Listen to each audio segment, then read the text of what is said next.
Hello everyone, आप सभी लोगों का स्वागत है टीचिंग परीक्षा के आज की इस महा टेस्ट के अंदर में, जिसके अंदर में फ्रेंड्स हमने अब तक जो भी क्वेश्चंस किए हैं इस श्रृंखला के अंदर में उसकी रिवीजन करने वाले हैं। फास्ट होंगे क्वेश्चंस, इंपॉर्टेंट वाले क्वेश्चंस को कवर किया जाएगा, तो आप सभी लोग लास्ट तक इस सेशन को जरूर देखिए। इसी के साथ में फ्रेंड्स आप लोगों के लिए एक बहुत ही इंपॉर्टेंट टेस्ट का भी अनाउंसमेंट है मेरे पास में, जिससे कि आप लोगों की जो प्रिपरेशन है, जो सिलेक्शन है, जो रैंक लाने की आप लोगों की एक जो जिद है, उसको जो है फ्रेंड्स बल मिलेगा। तो आप सभी इस पूरे सेशन को अच्छे से देखिए और मुझे बताइएगा कि 60 में से आपका स्कोर कितना आया। फास्ट चलेंगे हम लोग, जल्दी जल्दी से आप लोगों ने आंसर करना है। आप लोगों के पास में पोल आएगा, पोल के अंदर में भी आंसर कर सकते हो, कमेंट में आंसर कर सकते हो आप लोग, और करते जाइएगा। देखिए कि आप लोगों का स्कोर कितना बन रहा है। ठीक है, चलिए सभी लोग रेडी है? एक बार जल्दी से हाथ ऊपर करके बता देंगे अगर सभी लोग रेडी है। यहाँ पर मैं बिल्कुल एकदम जोश के साथ में और पूरा सेशन देखेंगे। सबसे पहली बात, 1000 से ज्यादा आप लोगों ने लाइक कर दिए जैसे ही हमने सेशन स्टार्ट किया है, तो उन सभी लोगों का बहुत बहुत शुक्रिया। जितने भी बच्चे थे जिन्होंने सेशन को लाइक कर दिया फ्रेंड्स, एक बार दबा के शेयर मार देंगे जहां भी कर सकते हो, ताकि रियल टाइम में आप लोगों को पता चल सके कि आप लोग कहां पर में स्टैंड कर रहे हो। हर एक बच्चा जहां शेयर कर सकता है, टेलीग्राम, फेसबुक, व्हाट्सएप, इंस्टाग्राम, हर एक जगह के ऊपर में टीचिंग परीक्षा का ये सेशन जो है वो छा जाना चाहिए। ये आप लोगों की जिम्मेदारी है, आप लोगों की ठीक है, तो आप टीपीएस की जिम्मेदारी है कि हर जगह पे इसको फैला दिया जाए। ओके, चलो ओके, चलिए। तो फ्रेंड, जिन भी बच्चों ने सेशन को लाइक कर दिया है उन सभी लोगों का बहुत बहुत धन्यवाद। जिन्होंने चैनल को सब्सक्राइब नहीं किया, जल्दी से चैनल को सब्सक्राइब भी कर लेंगे, ताकि आप लोगों को सारी की सारी जानकारी जो है वो मिलती रहे। ओके, चलिए। तो पहले क्वेश्चन की तरफ में हम लोग आगे बढ़ते हैं फ्रेंड्स। हमारा पहला क्वेश्चन आप लोगों की स्क्रीन के ऊपर में ये रहा। जल्दी जल्दी से हम लोग आगे बढ़ेंगे। देखिए, ये 26/8/2023 को पूछा गया क्वेश्चन था। भारतीय उच्चतम न्यायालय अस्तित्व में कब आया? डायरेक्टली एग्जाम में पूछा गया प्रश्न। आप लोगों के पास में पोल भी आ चुका है, जल्दी जल्दी से आंसर करते रहेंगे आप सभी। 1 मिनट के अंदर में फ्रेंड्स, यहाँ पर में देखिए 1000 से ज्यादा बच्चे हमारे साथ में जुड़ चुके हैं केवल 1 मिनट के अंदर अंदर में। तो ये पावर है आप लोगों का, ये पहुआ है आपका। ठीक है जी। तो आंसर देखिए फ्रेंड्स, यहाँ पर में भारतीय उच्चतम न्यायालय जो है इसकी स्थापना हुई थी 28 अगस्त को, 28, ठीक है, 28 जनवरी 1950 को, 1950 में, 28 जनवरी 1950 को। तो क्या 28 जनवरी कहीं पे दिया हुआ है? 28 जनवरी कहीं पे भी नहीं दिया है, तो आंसर ऊपर में से कोई नहीं होगा। भारतीय उच्चतम न्यायालय की स्थापना हमारे गणतंत्र दिवस के 2 दिन बाद हुई थी। ठीक है, 26 जनवरी को हमारा जो है गणतंत्र भारत में लागू हुआ था, रिपब्लिक जो है भारत बन गया था, रिपब्लिकन कंट्री बन गया था। अब जो है फ्रेंड्स उसके 2 दिन बाद उच्चतम न्यायालय की जो है वो स्थापना हुई थी, ये याद रखना, 28 जनवरी को। तो आंसर आपका उपयुक्त में से कोई नहीं होगा। पहला ही क्वेश्चन जो है आप लोगों का ट्रिकी था। कितने लोग आंसर कर पाए या एटलीस्ट अब याद रखेंगे? अब हमेशा वो कमेंट में कर देंगे और आंसर लिख दो आप लोग, ताकि आपको अब जिंदगी भर याद रहे। 2 मिनट के अंदर में 1200 प्लस बच्चे हो चुके, 1300 से ज्यादा लाइक आपने कर दिया, बहुत बहुत शुक्रिया फ्रेंड्स। ठीक है, तो आप लोगों को ये याद रखना, 28 जनवरी 1950 को भारत के सर्वोच्च न्यायालय की स्थापना हुई थी। नाउ फ्रेंड, नेक्स्ट क्वेश्चन की तरफ में हम लोग आगे बढ़ते हैं। नेक्स्ट क्वेश्चन आप लोगों की स्क्रीन के ऊपर में ये रहा। आप लोगों को बताना है कि धरातल से भूगर्भ की ओर जाने पर गहराई के साथ तापमान में कितनी वृद्धि होती है सामान्यतः। आप लोग जो है क्या कर रहे हो यहाँ पर में फ्रेंड्स, यहाँ पर में आप खड़े हो, ठीक है, ये आप हो, ठीक है। आपने सोचा कि यार ये क्या हो गया है, ठीक है, अब मैं जो है वो धरती फट जाए, धरती में आप समा जाओ, ठीक है, इस तरीके से। अब धरती में जैसे जैसे आप नीचे जाते जा रहे हो, तो हर जो है गहराई के साथ में कितना जो है तापमान के अंदर में जो है वो आप लोगों को वृद्धि देखने के लिए मिलेगी। धरातल से भूगर्भ की ओर जाने पर गहराई के साथ में तापमान वृद्धि कितनी देखने के लिए मिलती है, ये आप लोगों से क्वेश्चन पूछा गया है।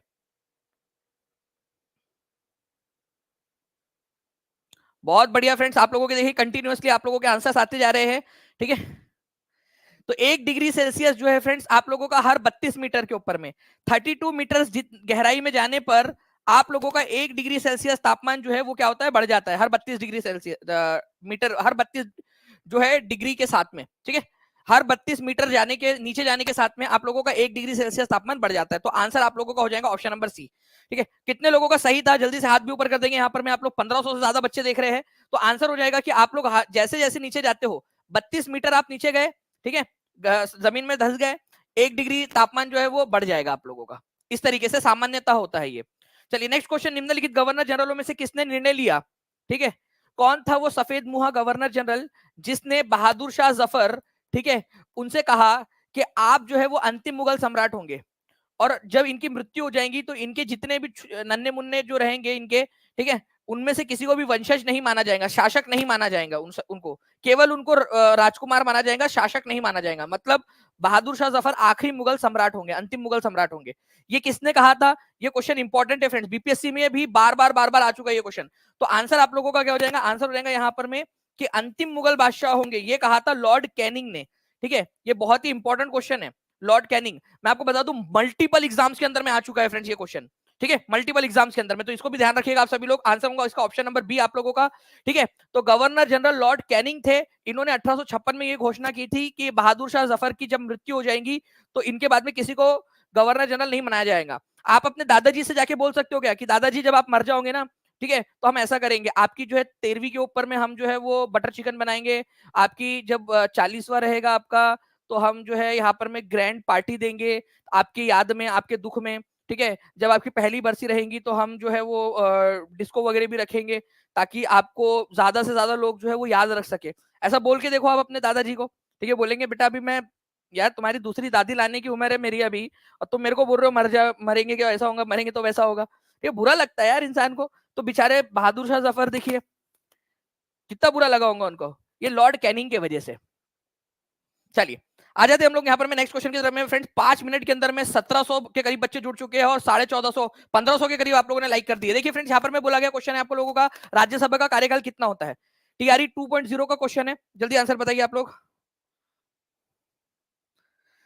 बिल्कुल लक्ष्मी जी, बताइए इस पर्टिकुलर क्वेश्चन का आंसर क्या होगा आप लोगों का, कि the term of council of state is, Rajya Sabha का कार्यकाल कितना है? 5 साल का, 6 साल का, एक स्थायी सदन है, ऊपर से एक से अधिक, ऊपर से कोई नहीं। तो देखिए काउंसिल ऑफ स्टेट का मतलब होता है राज्यसभा, ठीक है, हमारी संसद के 2 सदन है, ठीक है, लोकसभा राज्यसभा, राज्यसभा उच्च सदन कहलाता है, और ये परमानेंट है, ये कभी भी भंग नहीं होता, ठीक है, ये याद रखना है आप सभी लोगों ने, राज्यसभा कभी भी भंग नहीं होता। 1952 के अंदर में जब से राज्यसभा बनी है तब से लगातार अभी तक चली आ रही है वही राज्यसभा, राज्यसभा कभी खत्म नहीं होती। हर दूसरे साल 1/3 सदस्य रिटायर होते हैं और उनकी जगह पे नए सदस्य आ जाते हैं, बस यही चलता रहता है। तो आंसर इसका हो जाएगा ऑप्शन नंबर सी, ठीक है। नाउ फ्रेंड्स अब आप लोगों से अगर ये पूछा जाए कि राज्यसभा के मैक्सिमम सदस्य कितने हो सकते हैं, मैक्सिमम, तो मैक्सिमम हो सकते हैं 250 अभी फिलहाल के अंदर में। राष्ट्रपति के द्वारा कितने सदस्यों को मनोनीत किया जाता है? डायरेक्टली नॉमिनेट कर दिया जाता है बिना इलेक्शन के। हो सकता है कभी राष्ट्रपति का मेरे पास में फोन आ जाए कि दानी सर क्या कर रहे हो, ठीक है, आते क्या इधर में राज्यसभा के अंदर में, तो मैं उनको बोलूंगा कि देखता हूँ करके, अभी बच्चों का पढ़ाई वढ़ाई चल रही है, अभी एक अनाउंसमेंट भी करनी है मैंने को बच्चों के लिए 5 तारीख की एक टेस्ट है उनकी, तो उसकी अनाउंसमेंट करनी है, उसके बाद देखता हूँ। तो फ्रेंड्स आर्टिकल नंबर 80 के अनुसार मैक्सिमम राज्यसभा की सीट जो है वो 250 हो सकती है और 12 सदस्यों को नॉमिनेट किया जा सकता है।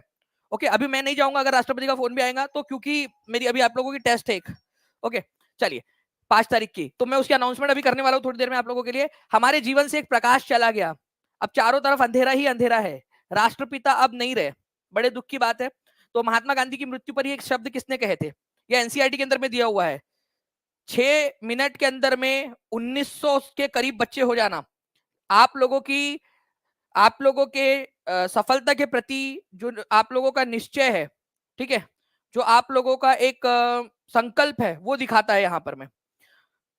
तो हमारे जीवन से प्रकाश चला गया, चारों तरफ अंधेरा ही अंधेरा है, ये जवाहरलाल नेहरू जी ने कहा था, पंडित जवाहरलाल नेहरू ने, ठीक है, ये याद रखना है आप सभी लोगों ने फ्रेंड्स, पंडित जवाहरलाल नेहरू का एनसीईआरटी के अंदर में दिया हुआ ये डायरेक्टली एनसीईआरटी बेस्ड क्वेश्चन है और आप लोगों के एग्जाम के अंदर में भी आया था। ओके चलिए, ऑल इंडिया रेडियो के ऊपर में उन्होंने दिया था। नेक्स्ट क्वेश्चन की तरफ में आगे बढ़ते हैं हम लोग। यहाँ पर में आप लोगों का 6वें नंबर का क्वेश्चन है कि निम्नलिखित में से कौन सा समवर्ती सूची में शामिल है, ठीक है, आप बताना आप लोगों के कितने क्वेश्चन सही हुए हैं। जहां पर में देखिए समवर्ती सूची में शामिल है कॉन्करेंट लिस्ट। कॉन्करेंट लिस्ट का मतलब होता है जिसमें केंद्र सरकार और राज्य सरकार दोनों कानून बना सकती है, ठीक है। तो पुलिस जो है फ्रेंड्स, ये आप लोगों को बता दूं राज्य सरकार का मामला है, राज्य सरकार इस पर कानून बना सकती है। कृषि जो है राज्य सरकार इस पर कानून, राज्य सरकार का मामला है, राज्य सरकार के अधिकार क्षेत्र में आता है। वही जंगल की बात करूं मैं, ठीक है, तो ये पहले राज्य सरकार के अंदर में आता था पहले, बट अब जो है इसको कॉन्करेंट लिस्ट में डाल दिया गया, अब समवर्ती सूची में डाल दिया गया है। कितने लोगों को ये बात पता थी? अच्छा चलो अब पता थी तो ये बताओ कि जंगल जो था, फॉरेस्ट वाले मामले राज्य सरकार के अधीन आते थे पहले, राज्य सरकार उस पर कानून बनाती थी, उसको समवर्ती सूची में डाल दिया है। इसका मतलब यह है कि केंद्र सरकार और राज्य सरकार अब दोनों उस पर कानून बना सकती है। तो बताइए समवर्ती सूची में कौन से साल डाला गया था इसको? इसको डाला गया था फ्रेंड्स, ठीक है, 1976 के अंदर में, ठीक है, 42वें संविधान संशोधन के जरिए, 42nd कॉन्स्टिट्यूशनल अमेंडमेंट एक्ट के जरिए डाला गया था। इसी के साथ में एजुकेशन, याद रखना है आप लोगों ने, एजुकेशन भी पहले जो है आप लोगों का स्टेट के में आता था, राज्य के सूची में आता था, फिर उसको संवर्ती सूची में डाल दिया गया सेम इसी के जरिए, ठीक है। तो देखिए फ्रेंड्स होता क्या है ना, एक्चुअली यूनियन लिस्ट है एक, जिसके अंदर में आप लोगों के ऐसे मामले हैं जो केंद्र सरकार कानून बना सकती है, केंद्र सरकार के अधीन आता है, जैसे डिफेंस, रक्षा, आर्मी, इंटरनेशनल रिलेशन, पोर्ट्स, बंदरगाह वगैरह, रेलवे, रेलवे किसी राज्य की नहीं होती, हमेशा केंद्र सरकार की होती है, हाईवेज वगैरह। राज्य के अंदर में आता है पब्लिक ऑर्डर, ठीक है, शांति व्यवस्था बनाए रखना, पुलिस, पब्लिक हेल्थ, ठीक है, हॉस्पिटल्स, इसके अलावा आप लोगों का एग्रीकल्चर, ये सारी चीजें जो आप लोगों की स्टेट लिस्ट में आती है। वही education, forest, trade union, marriage, adoption, succession, ये सब आप लोगों का आता है कॉन्करेंट लिस्ट में। अच्छा, कॉन्करेंट लिस्ट कौन से देश से ली गई थी? जितने भी बच्चे जल्दी से मुझे बता देंगे। 2100 से ज्यादा बच्चे हो चुके हैं 9 मिनट के अंदर में। कॉन्करेंट लिस्ट कौन से देश से ली गई है? देश का नाम बताएंगे आप लोग। मैंने बहुत बार आप लोगों को रिवाइज करवाया है और अभी भी आप लोगों को करवाता रहूंगा। Revision is the key to success. Okay, Bharat के गवर्नर जनरल को पहली बार वायसराय की उपाधि दी गई, जल्दी बताए कब दी गई थी? एक बार सभी लोग जो है फ्रेंड्स शेयर मार देंगे एक साथ, जितने भी लोग देख रहे हैं अपने व्हाट्सएप के स्टेटस पे लगा दीजिए, टेलीग्राम पे लगा दीजिए, जहां भी शेयर कर सकते हो वहां शेयर कर देंगे। 2100 से ज्यादा बच्चे देख रहे हैं, 1700 से ज्यादा आप लोगों ने यहाँ पर में लाइक्स कर दिए, बहुत बहुत शुक्रिया आप सभी लोगों का। तो फ्रेंड्स यहाँ पर में आंसर हो जाएगा आप लोगों का, गवर्नर जनरल को पहली बार वायसराय की उपाधि दी गई थी आप लोगों का 1858 के अंदर में। मुझे बताइए पहले वायसराय कौन थे? फर्स्ट वायसराय, ठीक है, पहले वायसराय, पहला वायसराय वही था सफेद मुहा जिसने चचा का दिल दुखाया था, वो हमारे चचा का गए, ठीक है, ये जफर चचा। ओके, इनको कहा था कि इनके मरने के बाद में ये किसी को भी मुगल बादशाह घोषित नहीं किया जाएगा, नहीं माना जाएगा। वो लॉर्ड कैनिंग था ना, यही भारत का पहला वायसराय बना था बाद में जाकर, ठीक है। तो लॉर्ड कैनिंग भारत का पहला वायसराय बना था, ये आप लोग याद रखोगे, ठीक है। आखिरी गवर्नर जनरल और पहला वायसराय। तो आंसर आप लोगों को याद हो गया 1858 के अंदर में पहला वायसराय, ये भी याद रखना है आप लोगों ने, लिख दीजिएगा। लॉर्ड कैनिंग भारत के पहले वायसराय बने थे। 2009 के यूपीएससी के प्रीलिम्स में ये क्वेश्चन आया था कि भारत का पहला वायसराय कौन था।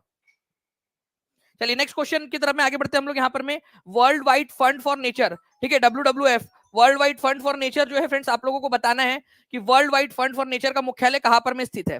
World wide fund for nature, ठीक है, world wide fund for nature WWF का मुख्यालय कहां पर में स्थित है? न्यूयॉर्क, वियना, ग्लैंड, जिनेवा, कहां पर में है? तो देखिए world wide fund for nature का जो लोगो है उसमें कौन सा वाला जानवर आपको दिख रहा है ये भी बता देंगे आप लोग। 2200 बच्चे जुड़ चुके हैं और यहाँ पर में जो है फ्रेंड्स ग्लैंड, ठीक है, स्विट्जरलैंड के अंदर में इसका हेडक्वार्टर है। आप लोगों को पढ़ाया था ना मैंने, ग्लैंड के अंदर में है। ओके, ग्लैंड स्विट्जरलैंड के अंदर में। World wide fund for nature की स्थापना हुई थी 1961 के अंदर में। और ये जो है फ्रेंड्स आप लोगों का एक इंटरनेशनल ऑर्गेनाइजेशन है आप लोगों का, जो कि बहुत ज्यादा इंपॉर्टेंट है, ठीक है। अलग अलग जो इन्वायरमेंट से रिलेटेड जो जितने भी काम होते हैं उनको करता है यहाँ पर में, ठीक है। 2200 से ज्यादा बच्चे यहाँ पर में जुड़ चुके हैं फ्रेंड, जल्दी से एक बार शेयर करते रहेंगे इस सेशन को। इसके अंदर में कौन सा वाला एनिमल यहाँ पर में इसके लोगों के अंदर में दर्शाया गया है, ये क्वेश्चन आप लोगों से पूछा जा सकता है। नेक्स्ट क्वेश्चन की तरफ में आगे बढ़ते हैं। बोनस क्वेश्चन आप लोगों का आपके एग्जाम में आया हुआ, ये क्वेश्चन का आंसर का जो है हर कोई बच्चा कमेंट के अंदर में आंसर कर देगा। हर एक बच्चे ने कमेंट में आंसर करना है, ठीक है, जल्दी से कमेंट में आंसर कर देंगे। जितने भी बच्चे देख रहे हैं हर एक बच्चा जल्दी से कमेंट के अंदर में आंसर कर देगा इस पर्टिकुलर क्वेश्चन का। WWF world wide fund for nature का पशु चिन्ह क्या है? जो भी आपको पढ़ा रहा हूँ एग्जाम से रिलेटेड है, आप देख रहे हो, ठीक है। तो अभी से बोल रहा हूँ जो बच्चा ये लेक्चर अच्छे से देखेगा उसका फायदा होने वाला है। अभी आप लोगों की मैं अगले 5 मिनट में एक इंपॉर्टेंट वाली घोषणा करने वाला हूं, तो सभी लोग जुड़े रहेंगे। तो आंसर हो जाएगा आप लोगों का फ्रेंड्स विशालकाय पांडा, giant panda, B is the correct answer. Bonus question था आप लोगों का। किस राज्य में विधान परिषद की स्थापना और समाप्ति का प्रावधान? अगर विधान परिषद बनाना है या खत्म बनाना है या समाप्त करना है, ठीक है, तो संविधान के किस अनुच्छेद के अंदर में इसका उल्लेख किया गया है? 170, 169, 168, more than one of the above, none of the above, बताइए। तो आंसर जो है देखिए फ्रेंड्स क्या होगा। पहली बात तो विधान परिषद विधानसभा के अतिरिक्त होती है। विधानसभा सारे राज्यों में है, ठीक है। आप किस राज्य से बिलोंग करते हो जल्दी से बता दीजिए। ज्यादातर लोग जो है वो बिहार से ही है। बिहार के अंदर में विधान परिषद है, विधानसभा भी है, विधान परिषद भी है। यूपी के अंदर में विधानसभा भी है, विधान परिषद भी है। लेकिन अगर हम झारखंड की बात करेंगे तो वहां केवल विधानसभा है, विधान परिषद नहीं है। कल जाके झारखंड बोले मेरे को विधान परिषद चाहिए, तो फ्रेंड्स आर्टिकल नंबर कौन सा हो जाएगा? 169, इसके तहत वहां पर में जो है वो विधान परिषद बनाई जा सकती है, ठीक है, विधान परिषद। और अगर मान लो कि कल जाके बिहार बोले नहीं भाई हमको तो विधान परिषद चाहिए ही नहीं, बिहार वाले बोले हमको केवल विधानसभा चाहिए, तो फ्रेंड्स उसके अंदर में भी क्या होगा? समाप्ति के लिए भी 169 ही लगेगा। ये क्वेश्चन बहुत बार आता है, ये याद रखना, आपको कंफ्यूजिंग क्वेश्चन बनता है ये, तो इसको याद रखिए हर कोई बच्चा। 14 मिनट के अंदर में 2400 बच्चे जुड़ चुके हैं हमारे साथ में फ्रेंड्स, ठीक है। तो आंसर हो जाएगा यहाँ आर्टिकल नंबर 169। अब देखिए विधानसभा सभी के पास होती है, गवर्नर सभी के पास में होता है।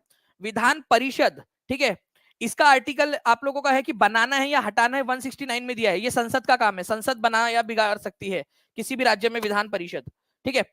और विधान परिषद में कितने सदस्य होंगे, कैसी उसकी संरचना होगी, वो आर्टिकल 171 है, लेकिन इसको बनाना या बिगाड़ना 169 के हाथ 169 में है।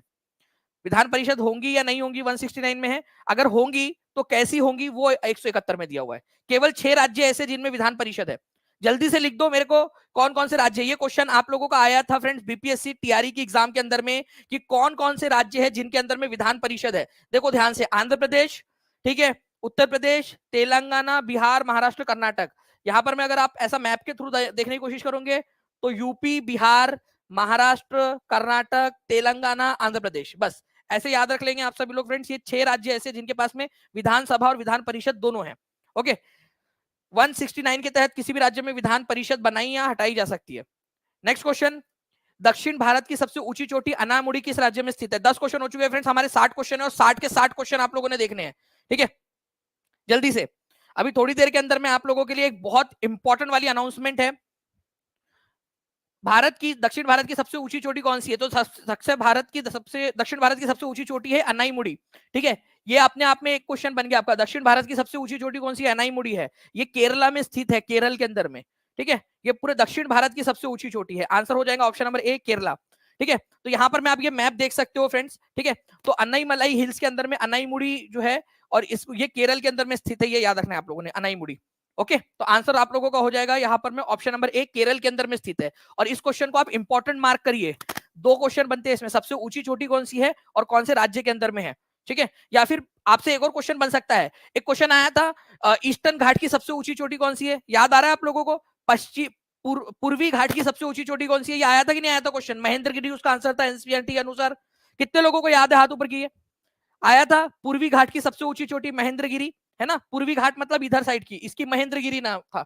वही वैसे ही आ सकता है कि पश्चिमी घाट की सबसे ऊंची चोटी कौन सी है, जो कि पूरे दक्षिण भारत की भी सबसे ऊंची चोटी है, वो केरल में है, अनाईमुड़ी, ठीक है। ऐसा भी क्वेश्चन बन सकता है। आया था ना, देखिए मैक्सिमम लोग जो है हाथ ऊपर कर रहे हैं, ठीक है जी, आया था करके।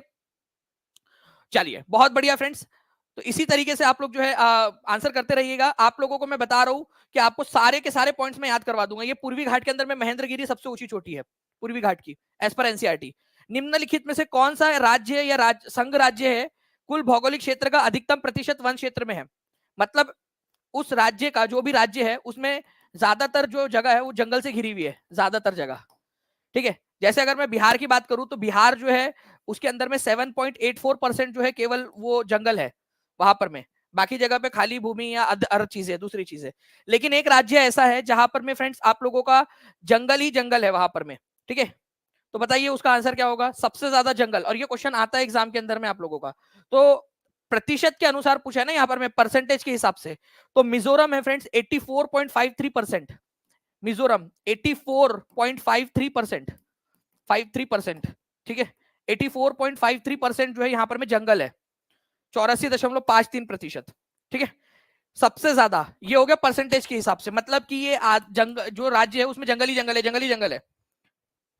वैसे ही अगर एरिया वाइज अगर आपसे पूछूं कि एरिया के हिसाब से सबसे ज्यादा जंगल कहां पर में, एरिया मतलब सबसे ज्यादा जंगल एरिया के हिसाब से, वो राज्य बड़ा है तो वहां पर में ज्यादा जंगल भी है, तो वो राज्य हो जाएगा आप लोगों का मध्य प्रदेश। तो एरिया वाइज जो है फ्रेंड्स मध्य प्रदेश में सबसे ज्यादा जंगल है, ये याद रखना है आप लोगों ने, ठीक है। मध्य प्रदेश के अंदर में 2 चीजें याद रखनी है आप लोगों ने, क्षेत्रफल के हिसाब से या प्रतिशत के हिसाब से अगर बात करेंगे तो 84.53 के साथ में मिजोरम, और अगर क्षेत्रफल के हिसाब से बात करेंगे तो मध्य प्रदेश, ठीक है। चलिए 18 मिनट में 2600 के करीब बच्चे जुड़ चुके हैं, 1955 लाइक आपने कर दिए फ्रेंड्स। ऐसे ही एक बार दबा के शेयर कर देंगे, हम केवल 400 दूर है 3000 से। इस क्वेश्चन का आंसर जिसने लगा डाला उसकी लाइफ झिंगा लाला। इस क्वेश्चन का आंसर हर एक बच्चा करेगा।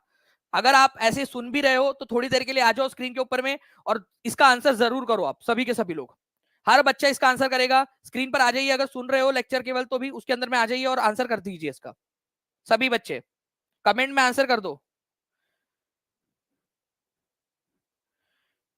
चलिए 2000 प्लस लाइक्स आपने कर दिए, 2005 लाइक्स, 2017 हो चुके अब लाइक्स यहाँ पर में। आंसर हर एक बच्चे ने करना है। चलिए बहुत बढ़िया, 2021 लाइक्स कर दिए। चलिए जल्दी, कंटिन्यूअसली संख्या बढ़ती जा रही है। तो भाखड़ा नांगल डैम सतलज नदी के ऊपर में है फ्रेंड्स, बिल्कुल सही बात है। सरदार सरोवर जो प्रोजेक्ट है ये नर्मदा नदी के ऊपर में है, गुजरात में, सही बात है। ठीक है, हीराकुंड बांध जो है वो महानदी पर स्थित है उड़ीसा में, बिल्कुल सही बात है। अब मुझे ये बताओ, मैं आपसे जानबूझकर ये सवाल पूछ रहा हूं कि आपको याद है या नहीं, नागार्जुन सागर डैम ये आप लोगों का जो है गोदावरी नदी पर नहीं है, तो कहां पर है? ये आंसर मुझे आप लोगों से चाहिए था, क्योंकि ये सिंगल क्वेश्चन बन सकता है एक अपने आप में।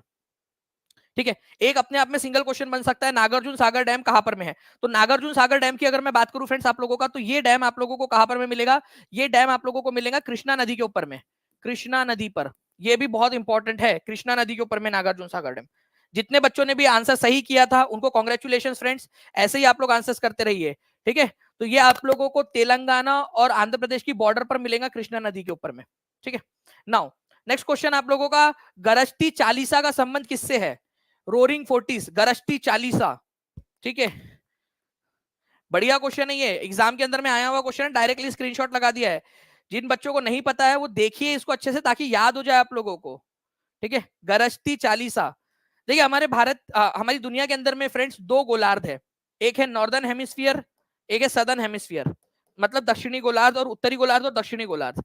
तो यहाँ पर में जो आप लोगों का उत्तरी गोलार्ध है, ठीक है, यहाँ पर में ज्यादातर लैंड मास है, नीचे में दक्षिणी गोलार्ध के अंदर में ज्यादातर पानी है सदर्न हेमिस्फीयर में। तो यहाँ पर में जो साउथ वाला जो 40 वाला जो लेटीट्यूड है आपका, ठीक है, 40 नंबर का, 40 डिग्री लेटीट्यूड साउथ, ठीक है, 40 डिग्री लेटीट्यूड साउथ वाला, उसको बोला जाता है आप लोगों का दक्षिणी गोलार्ध की जो पूर्वी हवाएं है। ठीक है, दक्षिणी गोलार्ध की जो हवाएं होती है उनको बोला जाता है आप लोगों का, ठीक है, रोरिंग फोर्टीज। ठीक है, उसके बाद में वहां पर में होता है साउथ में, उसको बोला जाता है फ्यूरियस फिफ्टीज, स्क्रीमिंग सिक्सटीज। ठीक है, इस नाम से जाना जाता है, तो इसको भी याद रखेंगे आप सभी लोग। आंसर आप लोगों का क्या हो जाएगा? ठीक है, दक्षिणी गोलार्ध के अंदर, दक्षिणी गोलार्ध की है, तो उत्तरी गोलार्ध तो इसका आंसर हो नहीं सकता आप लोगों का। ठीक है, तो आंसर क्या हो जाएगा इसका?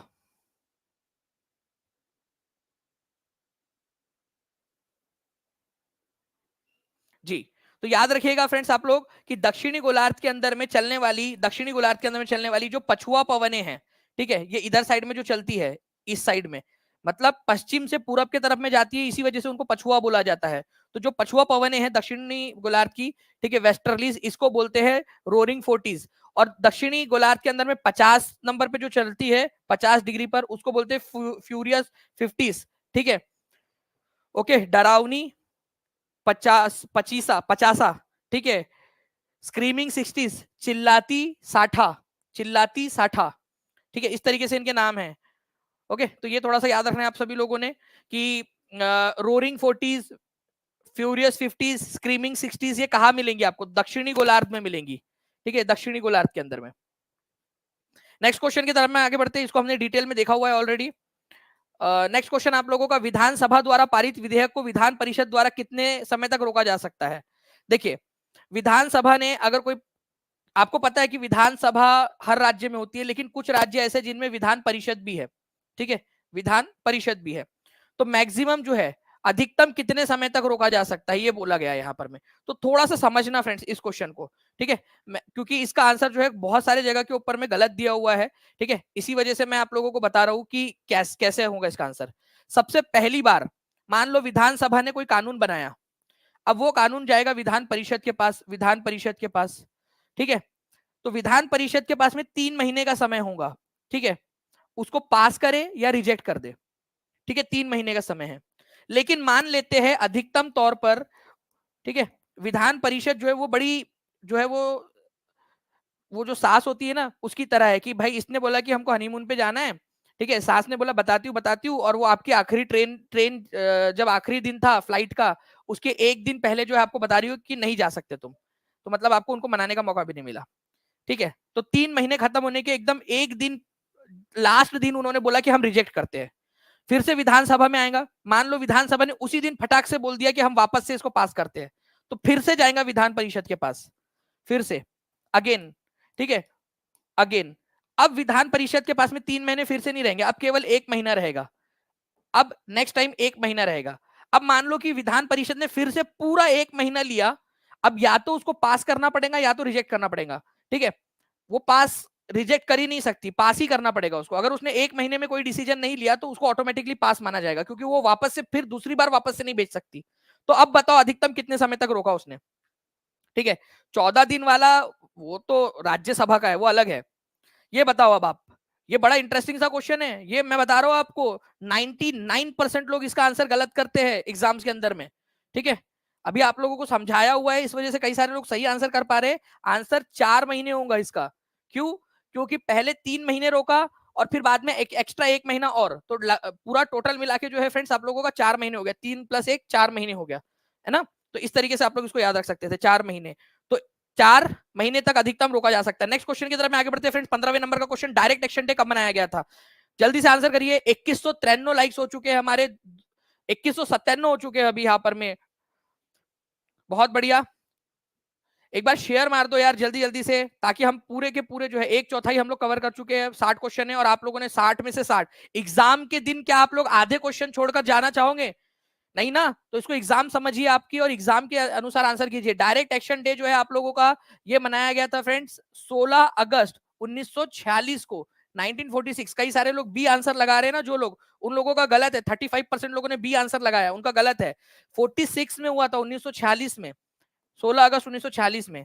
ये प्रत्यक्ष कार्रवाई दिवस जो है वो किसने मनाया था? ये मनाया था friends all India Muslim league ने। ठीक है, अलग पाकिस्तान की मांग को लेकर उन्होंने दंगे फसाद स्टार्ट कर दिए थे। ठीक है, तो like Newton's third law of motion, done is just doing action, we should give reaction by like and share the session।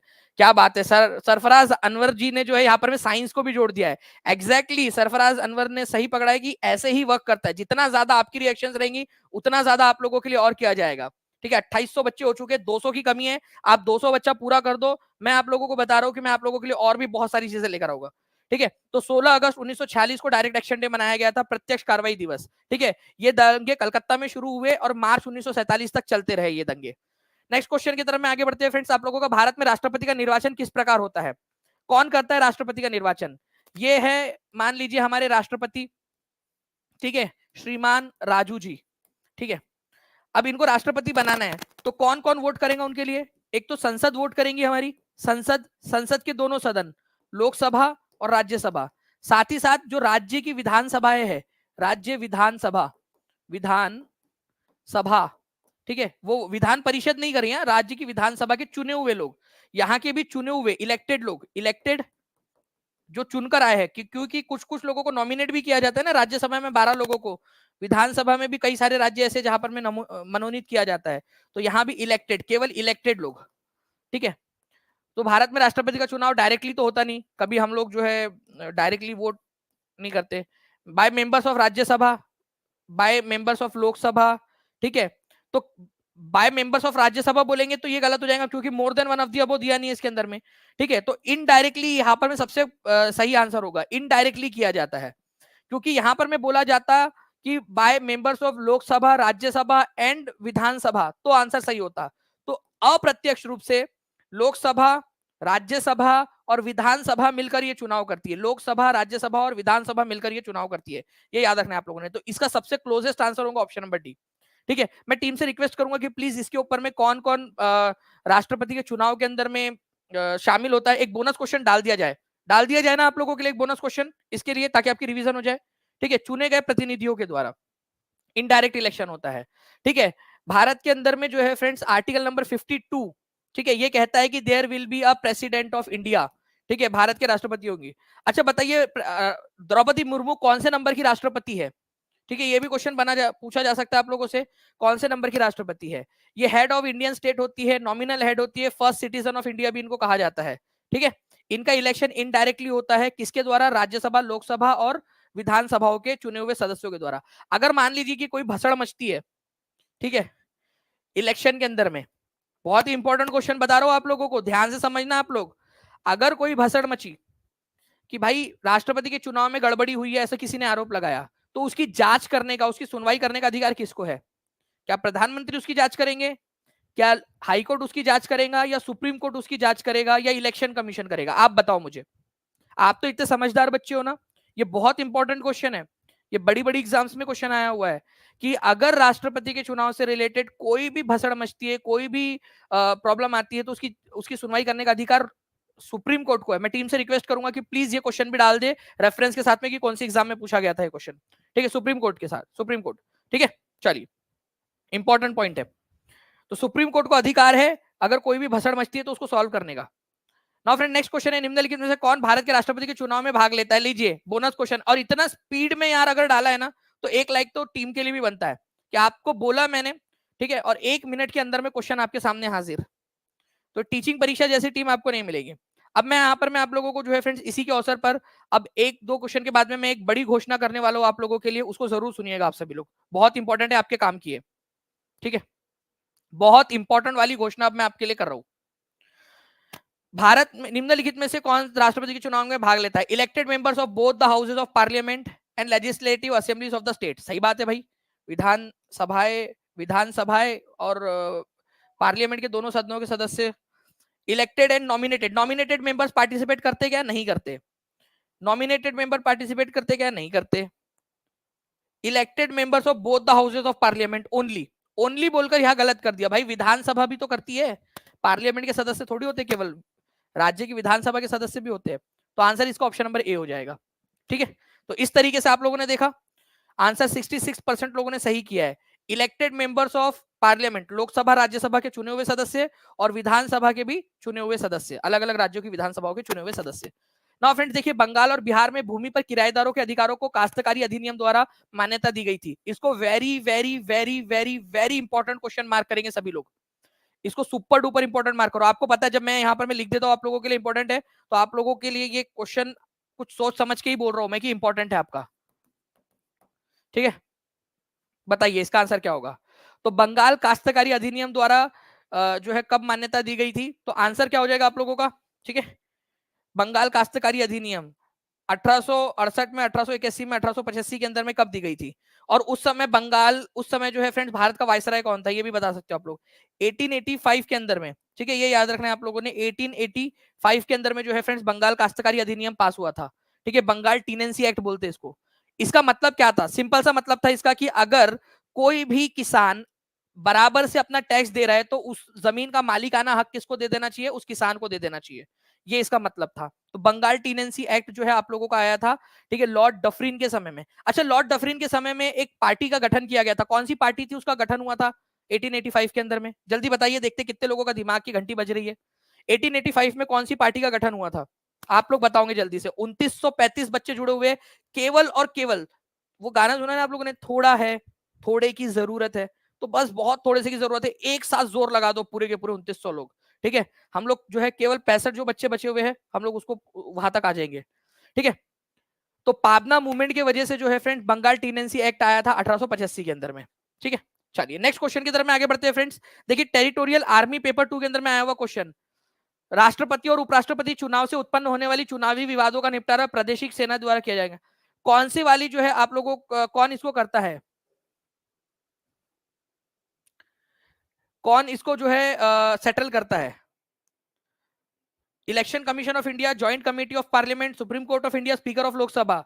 Territorial army paper 2 का पेपर है, और ये आप लोगों के लिए क्वेश्चन दिखा दिया डायरेक्टली है कि भाई क्वेश्चन कैसे पूछता है। अगर राष्ट्रपति और उपराष्ट्रपति का कोई भी भसड़ मचती है चुनाव के अंदर में तो सुप्रीम कोर्ट उसकी सुनवाई करता है, उसका निपटारा करता है, ये संविधान के अंदर में दिया है डायरेक्टली, ठीक है। तो आर्टिकल नंबर 71 के अनुसार राष्ट्रपति या उपराष्ट्रपति के चुनाव के अंदर में कोई भी संदेह या जांच या विवाद आता है तो उसको निपटारा करने का अधिकार जो है वो तुम्हारे सुप्रीम कोर्ट को, सर्वोच्च न्यायालय को है, as per the article number 71। Next question की तरफ में आगे बढ़ते हैं friends. Which of the following national parks and wildlife sanctuary is located in west Champaran? इसका आंसर क्या 90% प्लस बच्चे दे सकते हैं इसका आंसर? 2449 लाइक्स आपने कर दिए फ्रेंड्स, ठीक है। 2938 बच्चे यहाँ पर में जुड़े हुए, 2947 हो चुके हैं। एक बार मैं चाहूंगा कि हर एक बच्चा एक एक जगह पे शेयर कर दे कम से कम। 2964 हो चुके हैं, केवल 36 बच्चे दूर है हम लोग। 2966 हो चुके हैं, केवल 34 बच्चे अभी। अगर आप में से हर एक बच्चे ने अपना कंट्रीब्यूशन दे दिया तो हम लोग पहुंच जाएंगे। तो देखिए यहाँ पर मेरे फ्रेंड नेशनल पार्क जो है आंसर क्या हो जाएगा यहाँ पर इस पर्टिकुलर क्वेश्चन का कि पश्चिमी चंपारण में। अब देखो ये मैप का क्वेश्चन है, जो मैप आपको टीआरई 4.0 की पेड क्लास में उपलब्ध करा दिया गया है। आप में से जितने भी बच्चे पेड क्लास के अंदर में उन लोगों को पता होगा पश्चिमी चंपारण, ये मैप आपको मिला हुआ है। वाल्मीकि राष्ट्रीय पार्क वहीं पे है, ठीक है। वाल्मीकि वन्य जीव अभ्यारण्य पश्चिमी चंपारण में है, वाल्मीकि टाइगर रिजर्व पश्चिमी चंपारण में है, उदयपुर अभ्यारण्य पश्चिमी चंपारण के अंदर में है। अब बताओ आंसर क्या होगा? केवल 54% लोगों ने सही आंसर दिया है, केवल और केवल 54% लोगों ने। मतलब आपको पढ़ने की जरूरत है। वाल्मीकि वन्य जीव अभयारण्य पश्चिमी चंपारण, वाल्मीकि टाइगर रिजर्व पश्चिमी चंपारण, वाल्मीकि राष्ट्रीय उद्यान नेशनल पार्क पश्चिमी चंपारण, तो इनमें से एक से अधिक, D is the correct answer. केवल 54% लोगों ने आंसर दिया है, जबकि ये मैं तीसरी बार करा रहा हूं क्वेश्चन। तो revision is the key to success. 3000 plus बच्चों को हमने टच कर लिया फ्रेंड्स, आप सभी को बहुत सारी बधाई। आप ठीक है, ये पूरा का पूरा मैप जो है फ्रेंड्स आप लोगों को जो है मिल जाएगा पेड क्लास के अंदर में। अब फ्रेंड्स मैं आप लोगों को 29वें क्वेश्चन 20वें क्वेश्चन के बाद में मैं आप लोगों के लिए घोषणा करूंगा, जो मैं आप लोगों के लिए घोषणा लेकर आया हूं। निम्नलिखित में से कौन सा क्रांतिकारी काकोरी ट्रेन कॉन्स्पिरेसी से संबंधित नहीं था? काकोरी ट्रेन कांड कब हुआ था? डायरेक्टली एक क्वेश्चन आप लोगों का, काकोरी हुई थी, ठीक है, आप लोगों का अगस्त, ठीक है, 1925 के अंदर में, ठीक है, 9 अगस्त 1925 को। अशफाकुल्ला खान थे उसके अंदर में, ठीक है, राम प्रसाद बिस्मिल थे, प्रफुल्ल चाकी नहीं थे। प्रफुल्ल चाकी कहां पर में भाई? वो तो वो पता है ना आप लोगों को, Muzaffarpur bomb conspiracy case, Muzaffarpur bomb conspiracy case, उसमें रिलेटेड थे ये, काकोरी कांड में नहीं थे। 1909 में इनको जो है मुजफ्फरपुर बॉम्ब कॉन्स्पिरेसी केस का जो है मुख्य आरोपी जो बनाए गए थे यहाँ पर में ना, उसमें शामिल किया गया था इनको। ओके, तो मुजफ्फरपुर बॉम्ब कॉन्स्पिरेसी केस के अंदर में शामिल थे प्रफुल्ल चाकी। तो ये इंपॉर्टेंट पॉइंट है आप लोगों का, एग्जाम के अंदर में कभी भी पूछा जा सकता है, तो प्लीज इस पर्टिकुलर पॉइंट को याद रखिएगा।